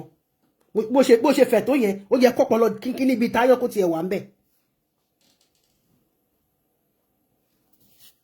Ọmọbìnrin tó jẹ́ olùyẹn bá lọ síbẹ̀ ló bá lọ ó lè ṣiṣẹ́ mi. Ó sì nínú ara wa mọ́. Òun ló ẹ ṣeré tó ṣòkò sílẹ̀ tí wọ́n fi lébẹ̀lì ẹ̀ ní lọ́rẹ́ sanini. Ẹ̀rí tọkọ sínú kíní yẹn. Torí kíni? Torí pé kò ní access sí owó mọ́ ẹ̀bùn orí access kò ní ó ṣàn wá pé lọ gba pin yẹn tó lè ṣe wá pariwo ẹ wọ́n máa selection wọ́n gbọ́dọ̀ selection wọ́n bá selection tó máa mú ẹ mọ́ ni. Pẹ̀lú eléyìí tó ṣe yìí àwọn tó bá wà ń bẹ̀ yẹn tó bá rò pé bóyá ẹjọ́ sọ̀rọ̀ lẹ́yìn irọ́ ló pa o. Irọ́ ló pa o. That is why I don't join anybody to fight. One woman mo po ni mo máa ń fìjà tèmi ṣe. Torí pé tí gbogbo yàrá máa sá lọ, màá lè mọ̀ pé èmi nìkan mo dángájíá mo dá dúró.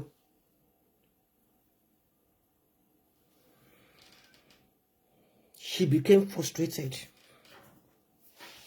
as you've seen in the phone, on the video. Marco. For illicit acts of treason, the new shepherd's phone, one lock here. Torí ṣe ló monitor bàbá yẹn kiri. Ó ṣe Sidi.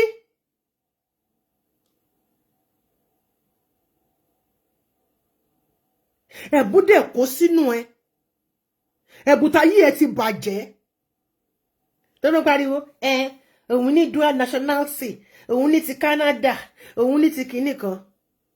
Wo orí òyìnbó ti sán nísìnyí. Ojú ẹ̀ báyìí náà máa gbà tán máa kí sí ṣọ́ọ̀ṣì bọ̀. Wọ́n tẹ̀lé ní pé kó gba ṣọ́ọ̀ṣì kó gé fúnra rẹ̀. Ó dé.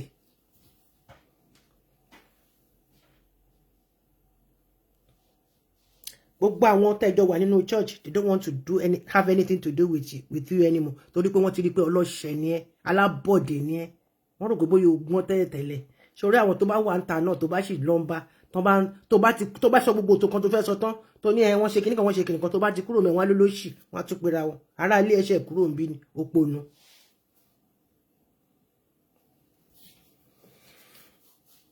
Gbogbo ọ̀nà lúpò tó ti fi sílẹ̀ pé ọ̀nà báyìí ni ibi báyìí ló wà ibi báyìí ló wà ní shepherd wọn wà gbogbo ẹ̀ náà ti dí gbogbo yẹn pẹ̀lú nǹkan tó ń sin níwín tó dẹ̀ ń ya because kíni ẹ̀bùn fún ní pressure tọ́ṣọ̀ fún tọ́ṣọ̀ àti bàbá ẹ̀ àwọn olè àwọn aníní ti bàbá àtọmọ wọ́n fún ẹ̀bùn ní pressure pé àwọn need information òun kẹ̀dẹ̀ ní kò ní access sí mọ́ owó ti wá ya wèrè.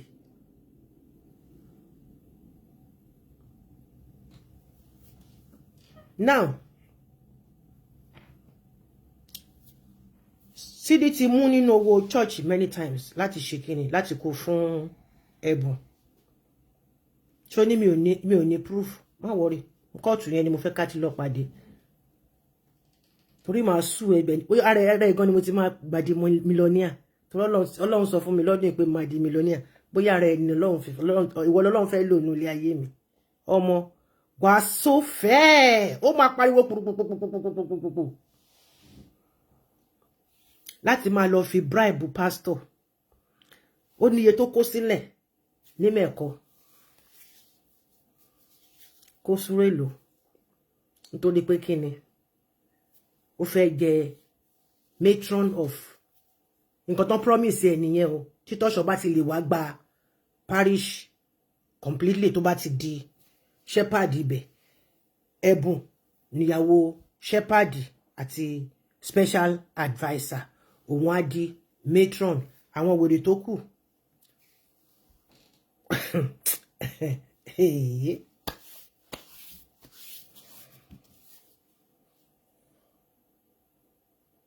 gbogbo wọn ló fún lówó gbogbo àwọn tó wà ní pastor's office gbogbo wọn ló fún lówó màmá rere màmá kẹ Celine náà gba tiẹ̀ náà EMF's controller nítorí pé kíni ó fẹ́ jẹ́ official MPIC ó gbọ́kọ́ pé kọ́ wá rí new àti ṣé nǹkan tó bá jẹ́ pé for life ṣé wọ́n rí new ẹ̀ àní ó fowó jóná ó fi oorun àìsùn lóru ó fi jóná nínú òtútù nínú ooru gbogbo ìwé tó kà ó fi jóná nígbà táwọn idiot yìí tí Celine tí ò ka primary 3 èmi tẹ̀ sí ka primary 4 oui amen ma chérie ó bá ti sọ français tẹ ìwọ náà inú ẹ àti t'es jolie t'es jolie que t'es belle ó sọ fún ẹ pé you are beautiful irọ́ ló pa. nǹkan tí ẹ̀bùn fẹ́ kó gbọ́ pé wọ́n sọ nípa ẹ̀hún ló sọ fún ẹ wọ́n jọ ń pín owó tó ń kó fún wọ́n jọ ń pín ní òun náà ní kóòtù tó ń gbà ń bẹ̀. Sidi now.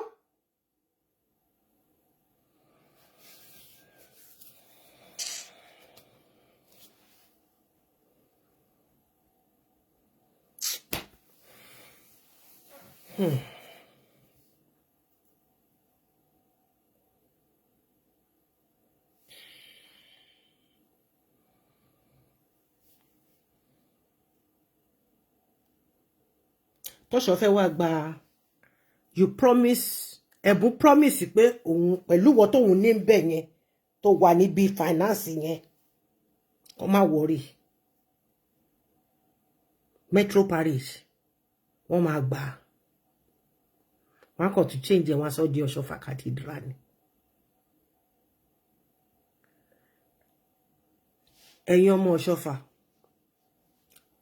ẹ má jẹ́ kí n lo àyájọ́ kan tó kù lẹ́nu mi fún yín o kì í ṣe gbogbo yín o àwọn tí mò ń bá wí wọ́n ti mọ̀ o ṣé o wá rí wọ Benjamin how many time I call you Benjamin Ọláwọlé Benjamin Ọláwọlé iṣẹ́ Ọláwálé how many time did I call you orí ẹ láti máa fi wàhálà kan mú work permit orí ẹ láti máa kọ́kọ́ try ẹ o oh yeah tètè ya pé àwọn bàbá ẹ mi ò dẹ̀ tí ẹ rí kó jáde fún mi láti ìjọ́ tí mo ti ń pariwo ń sìn má sọ mí di ẹ tó kàn máa mò ń bú ẹ ò dẹ̀ dá mi lóhùn I don't like it you must dá mi lóhùn ṣé o mọ̀ pé ẹnu ẹ dùn ó mo rí kìyà mi mọ́ orí ẹ láti máa bẹ̀rẹ̀ nígbà tí mo sọ fún ẹ pé ní fọ́tò ẹ tí mo bá fẹ́ gbé jáde máa gbé jáde ó sọ̀pá sí rẹ̀ sí àbí ó sọ̀pá sí rẹ̀ sí ètò tí ẹ̀ tó jù yẹn lọ́gbọ́n tó sì wà lọ́wọ́ mi.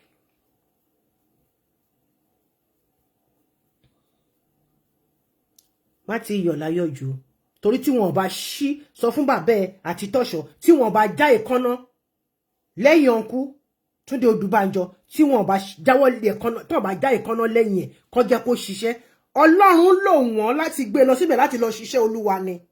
Wọ́n kàn fẹ́ lọ fi ṣe àtẹ̀gùn ní tẹ́tẹ́lẹ̀ kọ́kọ́ sọ pé àwọn tó ti gbéyàn wá. Ṣebí pásítọ̀ ló sọ pé kóhun kẹ́kàwé yẹn wá síbẹ̀ yẹn. Tó bá wá tán, òun náà ló sọ pé kó tún kúrò ńbẹ̀. Ẹ̀yin ò mọ̀ pé ó ń pè fún, ẹ̀yin ò mọ̀ pé ó ń fi yín gbá wẹ́dà ni. Sídì ò mọ̀ pé ó ń fi ẹ́ gbá wẹ́dà ni gbogbo àwọn tó ń wá tán lọ yẹn. Wọ́n gbọ́dọ̀ yin vocal cord ẹ̀ sílẹ̀. Mo fẹ́ kọ́ ọmọ mi dá mi lóhùn. Ọmọ ló jẹ́ sí mi. Bó ti sọ pé òun náà ti bímọ tó ti wà nílé ọkọ. Bí èmi náà báyìí. Wọ́n ti jọ fún wa ń kóńdó papọ̀ ni. Èmi àtọmọ Benjamin náà ti ń gbà sí fún wa. Àwọn náà ń ṣe kinní fífìn speed and accuracy. Jọ dá mi lóhùn o. Torí sọ̀rọ̀ ń gbọ̀n mi. Torórí tiẹ̀. Ìwọ ló kọ́kọ́ máa provide working permit ẹ fún US government. Gbogbo àwọn tó ti wá wà ní United States tí wọ́n ń ṣolùṣọ́, àwọn náà wọ́n kọ́kọ́ tender tí wọn. Ṣé ẹ wá rí bàbá yín? Ọlọ́run bá sìn dé America this time around. Owó tó wá ń kó lọ tó fi ń tàmì òróró. A mọ̀ pé money laundry lòun ń ṣe. Yá àwọn tí ń dúró dè lẹ́nu ọ̀nà. Tẹ́yìn bá sọ pé orí yín yí. Ẹ mọ̀ pé àwọn kan wà tó jẹ́ pé don't push me.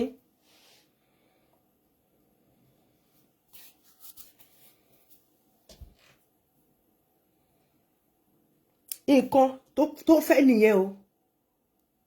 Kọ́ fún ní original certificate. Kò dẹ̀ sí nǹkan tó ń jẹ́ original certificate MPIC. Gbogbo ẹ̀ illegal ni. It's not in the constitution. It's a man-made. Bó ṣe jẹ́ pé gbogbo àwọn ọ̀pọ̀ nínú àwọn agbádá burúkú tó ṣe dá sílẹ̀ ńsìn. Torí pé bó ṣe ń wọ̀ lájàṣẹ́ nìyẹn. Àwọn náà wọ́n lọ wo ta àwọn Catholic àti gbogbo àwọn tó máa ń wọ̀ yẹn. Àwọn náà bẹ̀rẹ̀ sí ní dá sí wọn lọ. Tí n bá sọ bí wọ́n ṣe ń pick aṣọ ṣẹlẹ̀ fún yín. Tí n bá sọ bí wọ́n ṣe ń pick gbogbo àwọn aṣọ ṣẹlẹ̀ wọ́n ṣe mix ẹ̀. Àwa mọ̀ ọ̀yàn etí ọba lé etí ọba lóko. Láti bẹ̀rẹ̀ mi nínú ṣẹlẹ̀ ni. Mi ò mú ṣàrí. Ibi kókó of the matter lọ́lọ́run máa ń gbé mi lọ. Nonsense. You will never become the matron of that parish. Pẹ̀lẹ́sẹ̀ tó gbé yẹn. Tó bá tiẹ̀ tún fi ṣe àmànù kórè lọ kí n bend. You stupid girl. Gbogbo obìnrin ìjọ ló ti sá fún ẹ. Ọkùnrin ìjọ náà wọ́n ti rí pé àwọn tí ó ti wà ń bẹ̀. Àwọn youth gan wọ́n kàn wú ẹni pé what is wrong with this foolish auntie.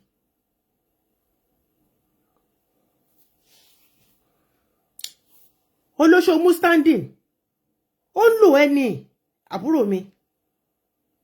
Sórí pé ọkàn mi tutù ní beside kan lẹ́ẹ̀kan yẹn. Ọkàn mi tutù. Because it's like you don't know what you are doing. Wọ́n ti gbé ẹ, wọ́n ti sọ that's been adding MPIC sí ẹ̀yìn orúkọ ẹ̀yẹn. Wọ́n ti sọ di nǹkan bàbàrà.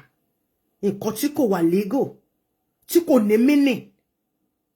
You can be a member today and you are not welcome again tomorrow. But to be a PIC, pastor in council, gbogbo shepherd ni pastor in council, gbogbo shepherd ni a pastor ní individual parishes wọn tí wọ́n wá wà. Oh yes. If you don't understand it. Àwọn ọmọ olùṣọ́ wọ́n wà lórí kíní, àwọn olùṣọ́ mi gan ò mọ nǹkan tí mò ń sọ yìí.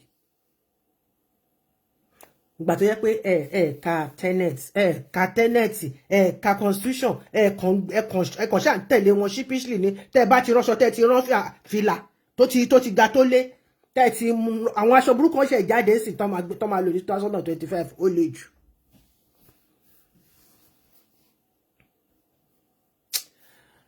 Sidi, I don't want to go further.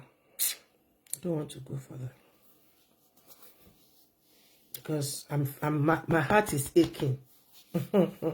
My heart is aching for you.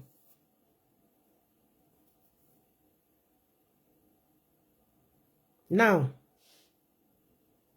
the last owó tó kó fẹ́ bùn $500 láti fi ra tùràrí. $200 owó cargo, making $700. Wọ́n rí omi, wọ́n rí ẹ̀jẹ̀.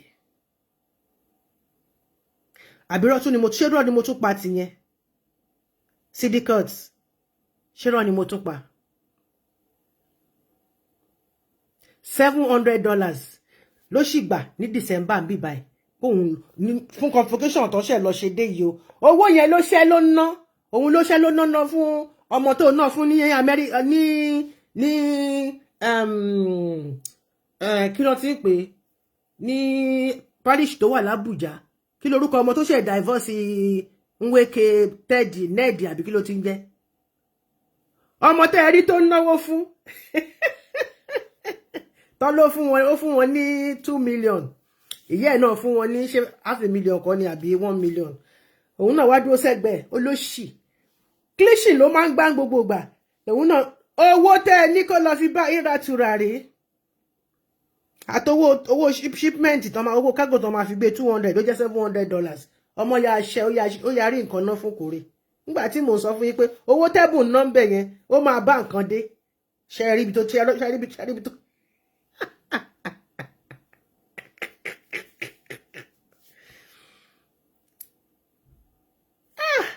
láti tó ti dé kò tiẹ̀ sọ̀rọ̀, kò tiẹ̀ gbẹ́nu bà mọ́. Bó ṣe bí Sidi bó ṣe máa bá kó gbogbo ìtókù tó ṣe máa gbà lọ́wọ́ wọn. Wo ẹ lè débẹ̀ yẹn, ẹ lè jẹ́ kò jẹ́ lọ.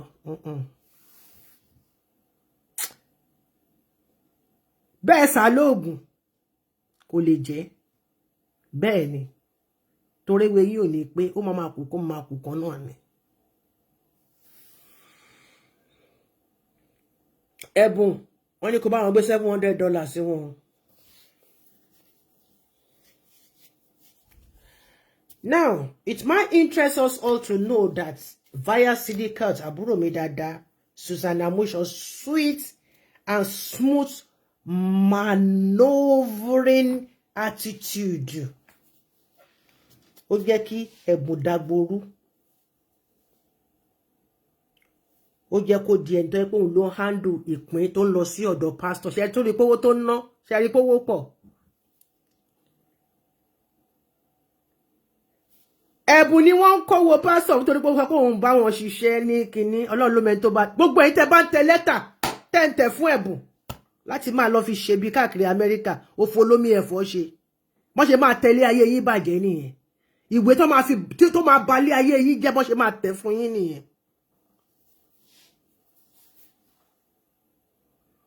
Òun ló ń gba ìpín pastor láti June 2024. Alas. Ẹ̀bùn produce receipt rí o. Sidi gbogbo àwọn owó tó ń kó fún minimum owó tí owó ìpín tó máa ń kó sílẹ̀ minimum ní $500. Minimum $500 per month. Bóyá per week dẹ̀ tiẹ̀ ní per kíní kan ṣá. Sidi tó ló sọ pé ó ní gbogbo nǹkan tó gbé jáde tó gbé fún amájí pé ká májí ṣe tó sọ pé òótọ́ ni. Ṣé orí pé ó ti kó bá rẹ̀? Ó ti kó bá rẹ̀ lọ́dọ̀ mi gidi gan, ó tún wá ń threaten mi.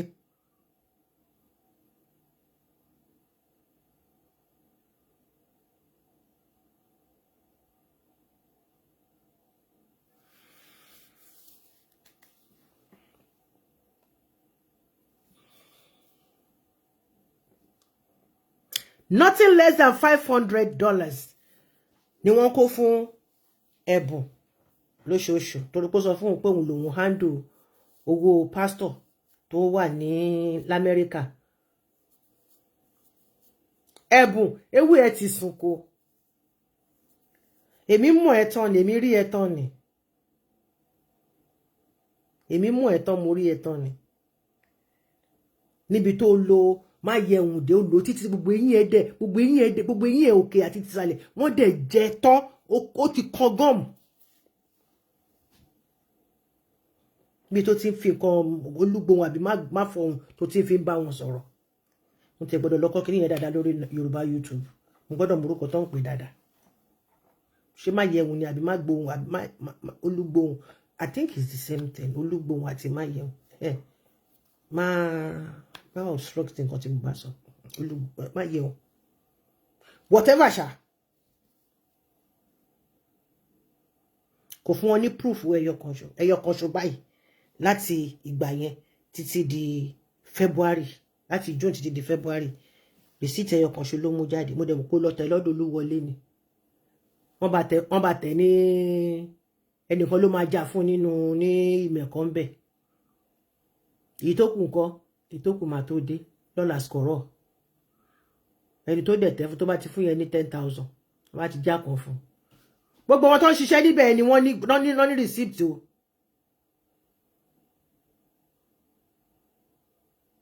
olúgbòhùn ìkan wà tó ń jẹ́ olúgbòhùn ìkan wà tó ń jẹ́ máyẹ̀hùn olúgbòhùn ni nǹkan tó ń gbọ́rọ̀ máyẹ̀hùn ni don't obstruct what I'm saying àbí ó ti dá àbúrò mi ṣọ́ra àbúrò mi tó lọ pèsè orí kìíní ó ká mi lọ́wọ́ kò gan ni torí mo jáde mo fẹ́ fún ẹgbẹ́ tán ni jẹ́ kí n round you up I'm really feeling for you because it's like oògùn náà wọ́n ti fi oògùn amúnimúyè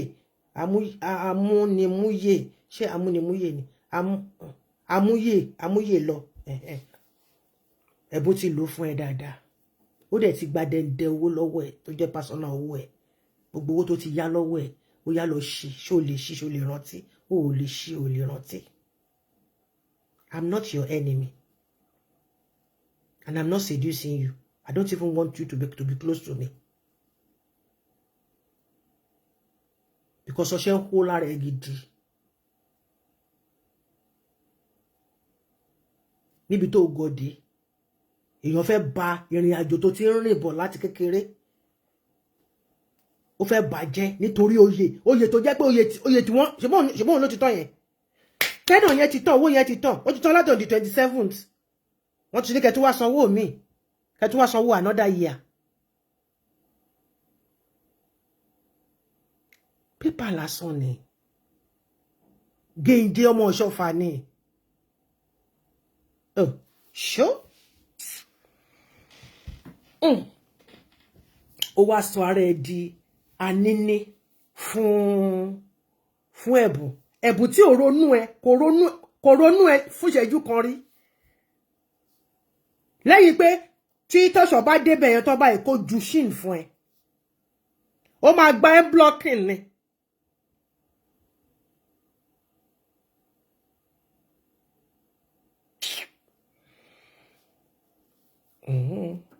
ẹ̀bùn wọn ní kó bá wọn kó $700 sí wọn o bàbá aṣálẹ̀ rẹ́jẹ̀ aṣálẹ̀ ìlòrómìíra aṣá àbí báwọn náà ṣe ń pè me no count book I no read Yorùbá dáadáa òyìnbó náà kẹ̀dẹ̀ nìyí ọlọ́run ọba mo ń gbé gbági ni ẹni tó yẹ òyìnbó bá ti gbá létí it's not my father's language àwórí ilé mi wà àwórí ilé mi sọ ẹ má wúlí bẹ́ẹ̀ o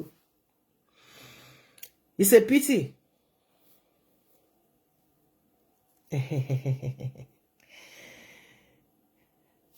àbúrò mi ṣé kí n já ẹ sí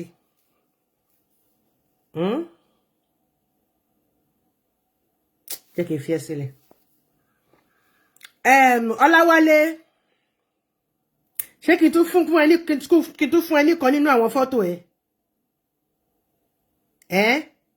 jẹ́ kí n tún fún ẹ ní kan nínú àwọn fọ́tò ẹ ṣé o mọ̀ pé mo sọ fún ẹ mo ní mo bumper to bumper ni mo fi lé ayé ẹ ṣe ìwọ sọ pé ìwọ tó ń wo rẹ báyìí tẹ́rù ara ẹ ń bà ẹ́ jẹ́ kí n tún fún ẹ lélẹ́yìí kó lè mọ̀ wípé èèyàn téèyàn don't dare me I'm a gentle lioness jẹ́ kí n fún ẹ lélẹ́yìí kó lọ fi yẹ kó fi mú táìmù ilẹ̀ máa wà ládùúgbò yín lọ́hùn minus 6 hours. Ó dàbẹ̀ ní pé rọ̀lẹ́ lẹ́wà. Okay. Snacks time ti kọjá. O lè ṣe ni, o lè lò fún appetizer. Wọ́n á fi prepare no láti lọ jẹun alẹ́. Mo ń bọ̀, máa gbé jáde fún ẹ o. Ẹ kí n lọ mú láti inú gallery mi.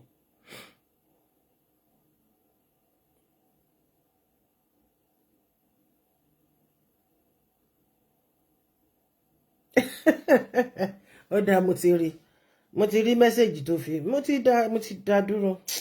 Ìtorí tiẹ̀ tí mo rí bẹ́ẹ̀ ni mo ṣe rẹnu ko. Ìtorí tiẹ̀ tí mo rí bẹ́ẹ̀ ni because kò sí nǹkan tí kò tí ẹni tí wọ́n bìdì fún yìí tí kò ti sọ sí mi directly through òpònú blogger ẹ̀. Gbogbo write up tó ṣe lé ní pátápátá bó ṣe ń gbé jáde báyìí gbogbo ẹ̀ ló ti dọ́wọ́ mi.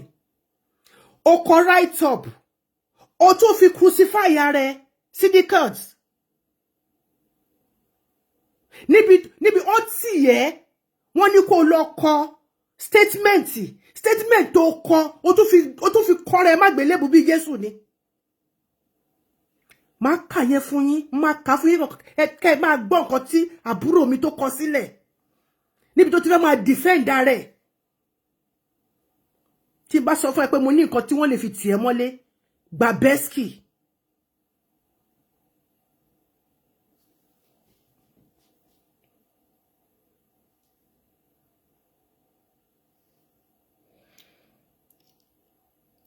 Ẹwà àbúrò mi kọ́ ọmọ mi ni. Ẹwà ọmọ mi àti wife àti grandchildren.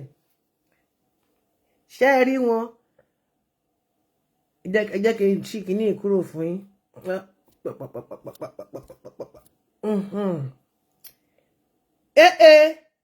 Báwo ló ṣe rí yẹn sí? Báwo ló ṣe rí yẹn sí? Àlọ́ dẹ̀ ni ẹ. Ọmọ pupa rodo. Ọlọ́run á wò ẹ́, Ọlọ́run á dẹ sí jàre. Gbogbo yín lọ́lọ́run máa wò, lọ́lọ́run máa dá yín sí o. Bàbá yín ló gbé yín sórí kíní o. Wò ó. O ní ìwọ tí ìwọ bá wo rẹ̀, ìwọ tó wà nínú ilé tẹ́rù ara ẹ̀ ń bà ẹ́. Nígbà táwa ń ṣe ìjọ̀gbọ̀n, mo bẹ́ẹ̀ mú ta gégé, mo bẹ́ẹ̀ kó ti mọ́tì lásà, mo bẹ́ẹ̀ kó mọ́tì tìrẹ ni. Mo wá gba bẹ̀ báyìí, mo wá lọ sí mile 12.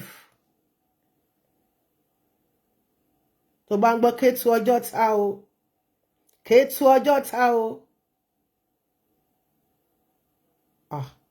Mi ò kéré nú ayé o, mo kàn fara mi pamọ́ ni o. Mo sọra mi nù kí n bá lè ríra mi he mo dẹ̀ ríra mi pọ̀ kí wọ́n máa wá gàlàlà mi kó máa sọ pé wọ́n jẹ́ bá kọ pé wọ́n sọ kéèké mi máa bọ̀ tí n bá tó bẹ́ẹ̀ Nàìjíríà. Ọmọ tí bá dé Nàìjíríà lénìí wọ́n máa gbé ẹja tó ni. Tí mi ò bá tiẹ̀ sí Nàìjíríà tí bá ní kọ́ lọ pàdé ẹ̀ pé ọlọ́mọ plenty tó sọ pé o fẹ́ gbé pé kò gbọdọ̀ wá sí Nàìjíríà olókọ́ káwọn lọ gbé ẹ wá o kó kàn tí ẹ mọ ayé 24 hours. Sọ pé ó gbé sórí kíní ni tó advertise ẹ tó bá mú àdírẹ́sì lé mi níbi tí mò ń gbé. Mi ò gbàgbé o. Torí ọmọdé ẹ ó búroko ó ń bojú ẹ̀yìn òjò kọ́ lúwéré máa ń fún lẹ́gbà. Gbogbo bó ṣe dọ̀tí mi, gbogbo bó ṣe gbogbo tó ṣe gàlàlà pẹ̀lú mi tó tún gbé síta ó gbé price lé mi lórí Benjamin ẹ tó bá máa dress lé mi.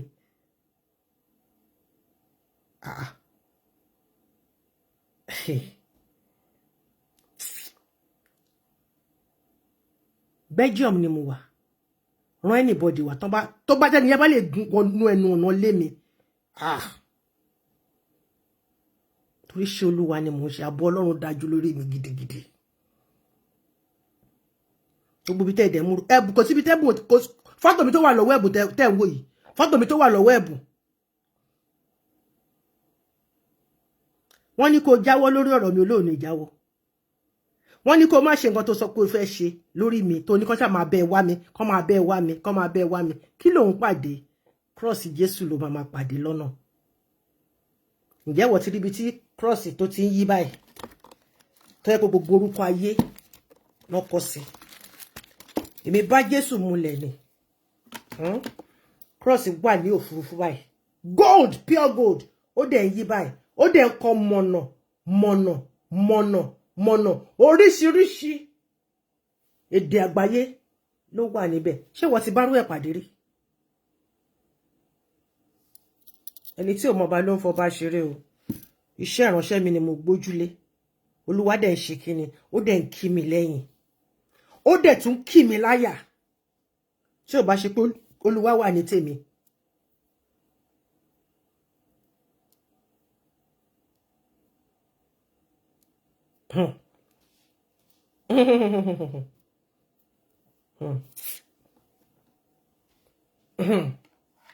Ìwọ sọ pé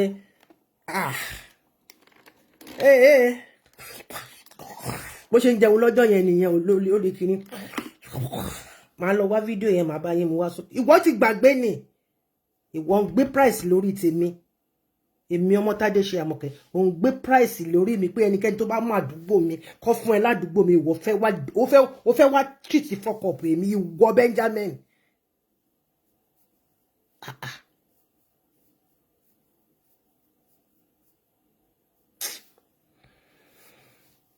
Àánú ẹ ṣe mí torí pé mo mọ nǹkan tó wà pé kéèyàn máa ní ìyá. Ó ní ìyá. Kò dẹ̀ sẹ́ tó nígbà tó dẹ̀ sìn yẹ́ ẹ. Ẹni tó já láàánú ẹ tó bẹ́ẹ̀ sìn yẹ́ ẹ. Wá gbọ́ dẹ́ndé ọ̀rọ̀. Mo ń retíjọ́ tó tún máa kọlù mí. Má ti lọ ṣí táàpù ọ̀rọ̀ fún ẹ jù. So, tètè yá pé àwọn ẹbí ẹ pé ọ̀nkù Ẹ̀túndé Odùbánjọ tí wọ́n sọ pé ó gbọ́dọ̀ mú working permit wá kó tó di pé àwọn lè allow ẹ láti dúró sínú parish. Sọ fún wọn pé kán lọ gbé jẹ́ forí. Ẹ mọ ọdún tí mo ti mọ ẹni tẹ́ sọ̀rọ̀ èyí. Ẹni gbogbo wọn ló ń pè ní ọ̀nkú yá. Ọ̀nkú ò kì í pè mí ní Tóyìn. Christening name mi náà máa fi ń pè mí. Christening name tó fún mi ní Protestant òun náà máa fi ń pè mí. So kẹjẹ kó rí yín pé èmi ò kì í jẹ èèrà tí ò lẹ́yìn nínú o. Tí bá máa mú èèrà mi tí bá ṣe pín ṣe báyìí ẹ̀yin inú ẹ̀ máa ṣe ni tú. So kò tètè ya sọ fún ẹ̀gbọ́n ẹ̀ Tọ́ṣọ̀ pé kó mú ojú kúrò ní Metro Parish. Metro Parish is for Metro parishioners. It's not for Oshofa family. And their money, not a penny, is coming to anything Sele, Ketu, Imeko, Sosorobia, Dandu, Allah, gbogbo ẹ̀. Ẹ lọ wá ṣẹ́ṣe. Ìwọ Jacob Okuṣẹ́ o, file it here now is loading. You want to become a politician. Lẹ ṣe wá fẹ́ ta gbogbo nǹkan tí Nàìjíríà tó ti ṣe nínú ilé ayé Sẹ̀lẹ̀. Bàbá yín tí Ọlọ́run pè tí wọ́n dẹ̀ lé kúrò ní Àjàṣẹ́ tó wá sí Nàìjíríà tí Nàìjíríà tẹ́wọ́gbà tọwọ́ tẹsẹ̀. Nígbà tó gún dé sí Makoko tó fẹ́ gbà, bàbá tó jẹ́ pé òun ni Ọlọ́run lò ni ò jẹ́ kí wọ́n kí Makoko má exist mọ́. Tọ́ṣọ̀, where is that Baba today? Gbogbo èyí tẹ́ ẹ sọ pé ẹ fẹ́ ṣe olùṣọ́ ní Sẹ̀lẹ̀, ẹ fẹ́ ṣe olùṣọ́ ní Sẹ̀lẹ̀, ìyà ló ń jẹ yín o. Ìpín òṣì tẹ́ bá ń san, ẹ máa kó kẹ́ máa tọ́jú ẹ̀.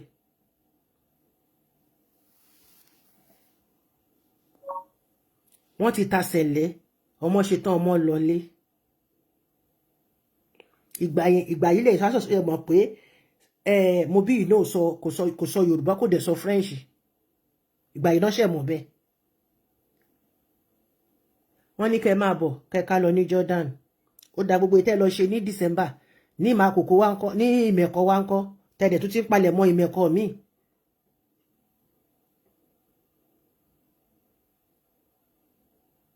Ṣé PM náà kọ́ nìyẹn? Àbí MP ládẹ máa pè ní àbí IP. Ṣé yẹ òtítọ́ yẹ gbọ́dọ̀ fi jẹ́ sí?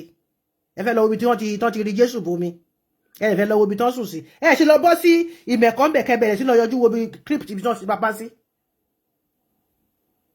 wọ́n ní kẹ́ máa bọ̀ wọ́n náà kàn gẹ̀ wọ́n náà ọ̀bẹ tó ti ṣí ẹ rántí ẹ máa sanwó mọ́tò ẹ dẹ̀ rántí o ẹ má sọ pé ẹ fẹ́ rà rẹ̀ sí o bẹ́ẹ̀ ro ní £1 wọ́n máa gbà wọ́n máa dà bọ́ yẹ̀pẹ̀ fún yín ni nígbà tẹ́ bá tún wá dà gọ̀gẹ̀ tán wọ́n á ṣe kí ni kó tó ṣí géètì fún yín tẹ́ máa fi wọnú ilé pé kẹ́ ẹ lọ gbàdúrà ẹ tún máa san 2000 tẹ́ bá tún fẹ́ jáde ẹ tún san 2000 bóyá ṣáà tẹ́ bá dẹ̀ ń lọ tẹ́ bá ń bọ̀ bí ilẹ̀kẹ̀dẹ̀ ẹ á máa san 2000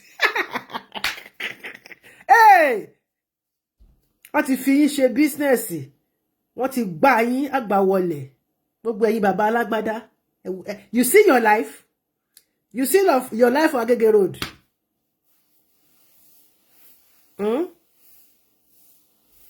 Ketsu ọjọ́ dá by 12 Ketsu ọjọ́ tá by 12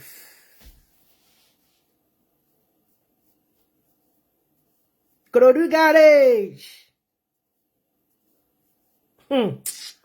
Wo àánú gbogbo yín ṣe mí. This is our week of Bonanza week. Yeah, Monday, Thursday. So this is our Bonanza month. So anytime, very soon, the questions will come out and you will win a prize of whatever the Lord places in our hearts to give away for 10 people. God bless you. Sidi, torí àbúrò mi tó lọ pé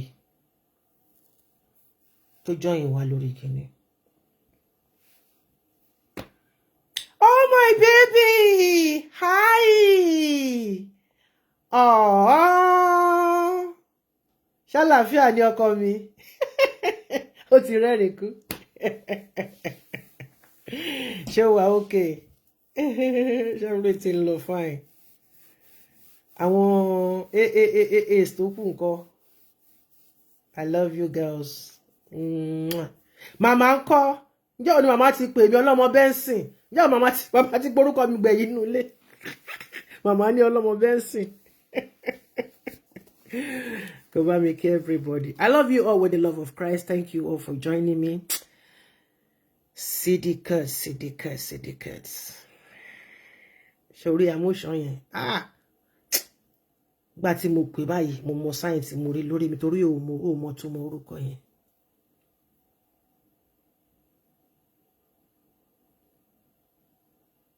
Orúkọ yẹn lásán. Tó bá ń gbómi sílẹ̀, tó ń wúre sínú ẹ̀. Sọ pé ó ti lọ. God bless each and every one of you. Ẹ̀yin tó bá jẹ́ bẹ́ẹ̀ ló lè pé o. Ẹ má fi ṣe àdúrà fúnra yín o. Orúkọ ìdílé tí ẹ ní ẹ má lò ó. Kò tẹ́ bá rí ẹ rí gbé nìyẹn o. Fi dá padà síbi tó ti ń bọ̀. Ọmọ fi dá padà. Ó mọ̀ túmọ̀ orúkọ tó ń jẹ. Lo orúkọ yẹn kó fi dáṣẹ́ yẹn padà. Wọn nílò ẹ mọ́ gbà. I love you. I love you all. But I hate when people dares me. Don't dare me. Don't push me.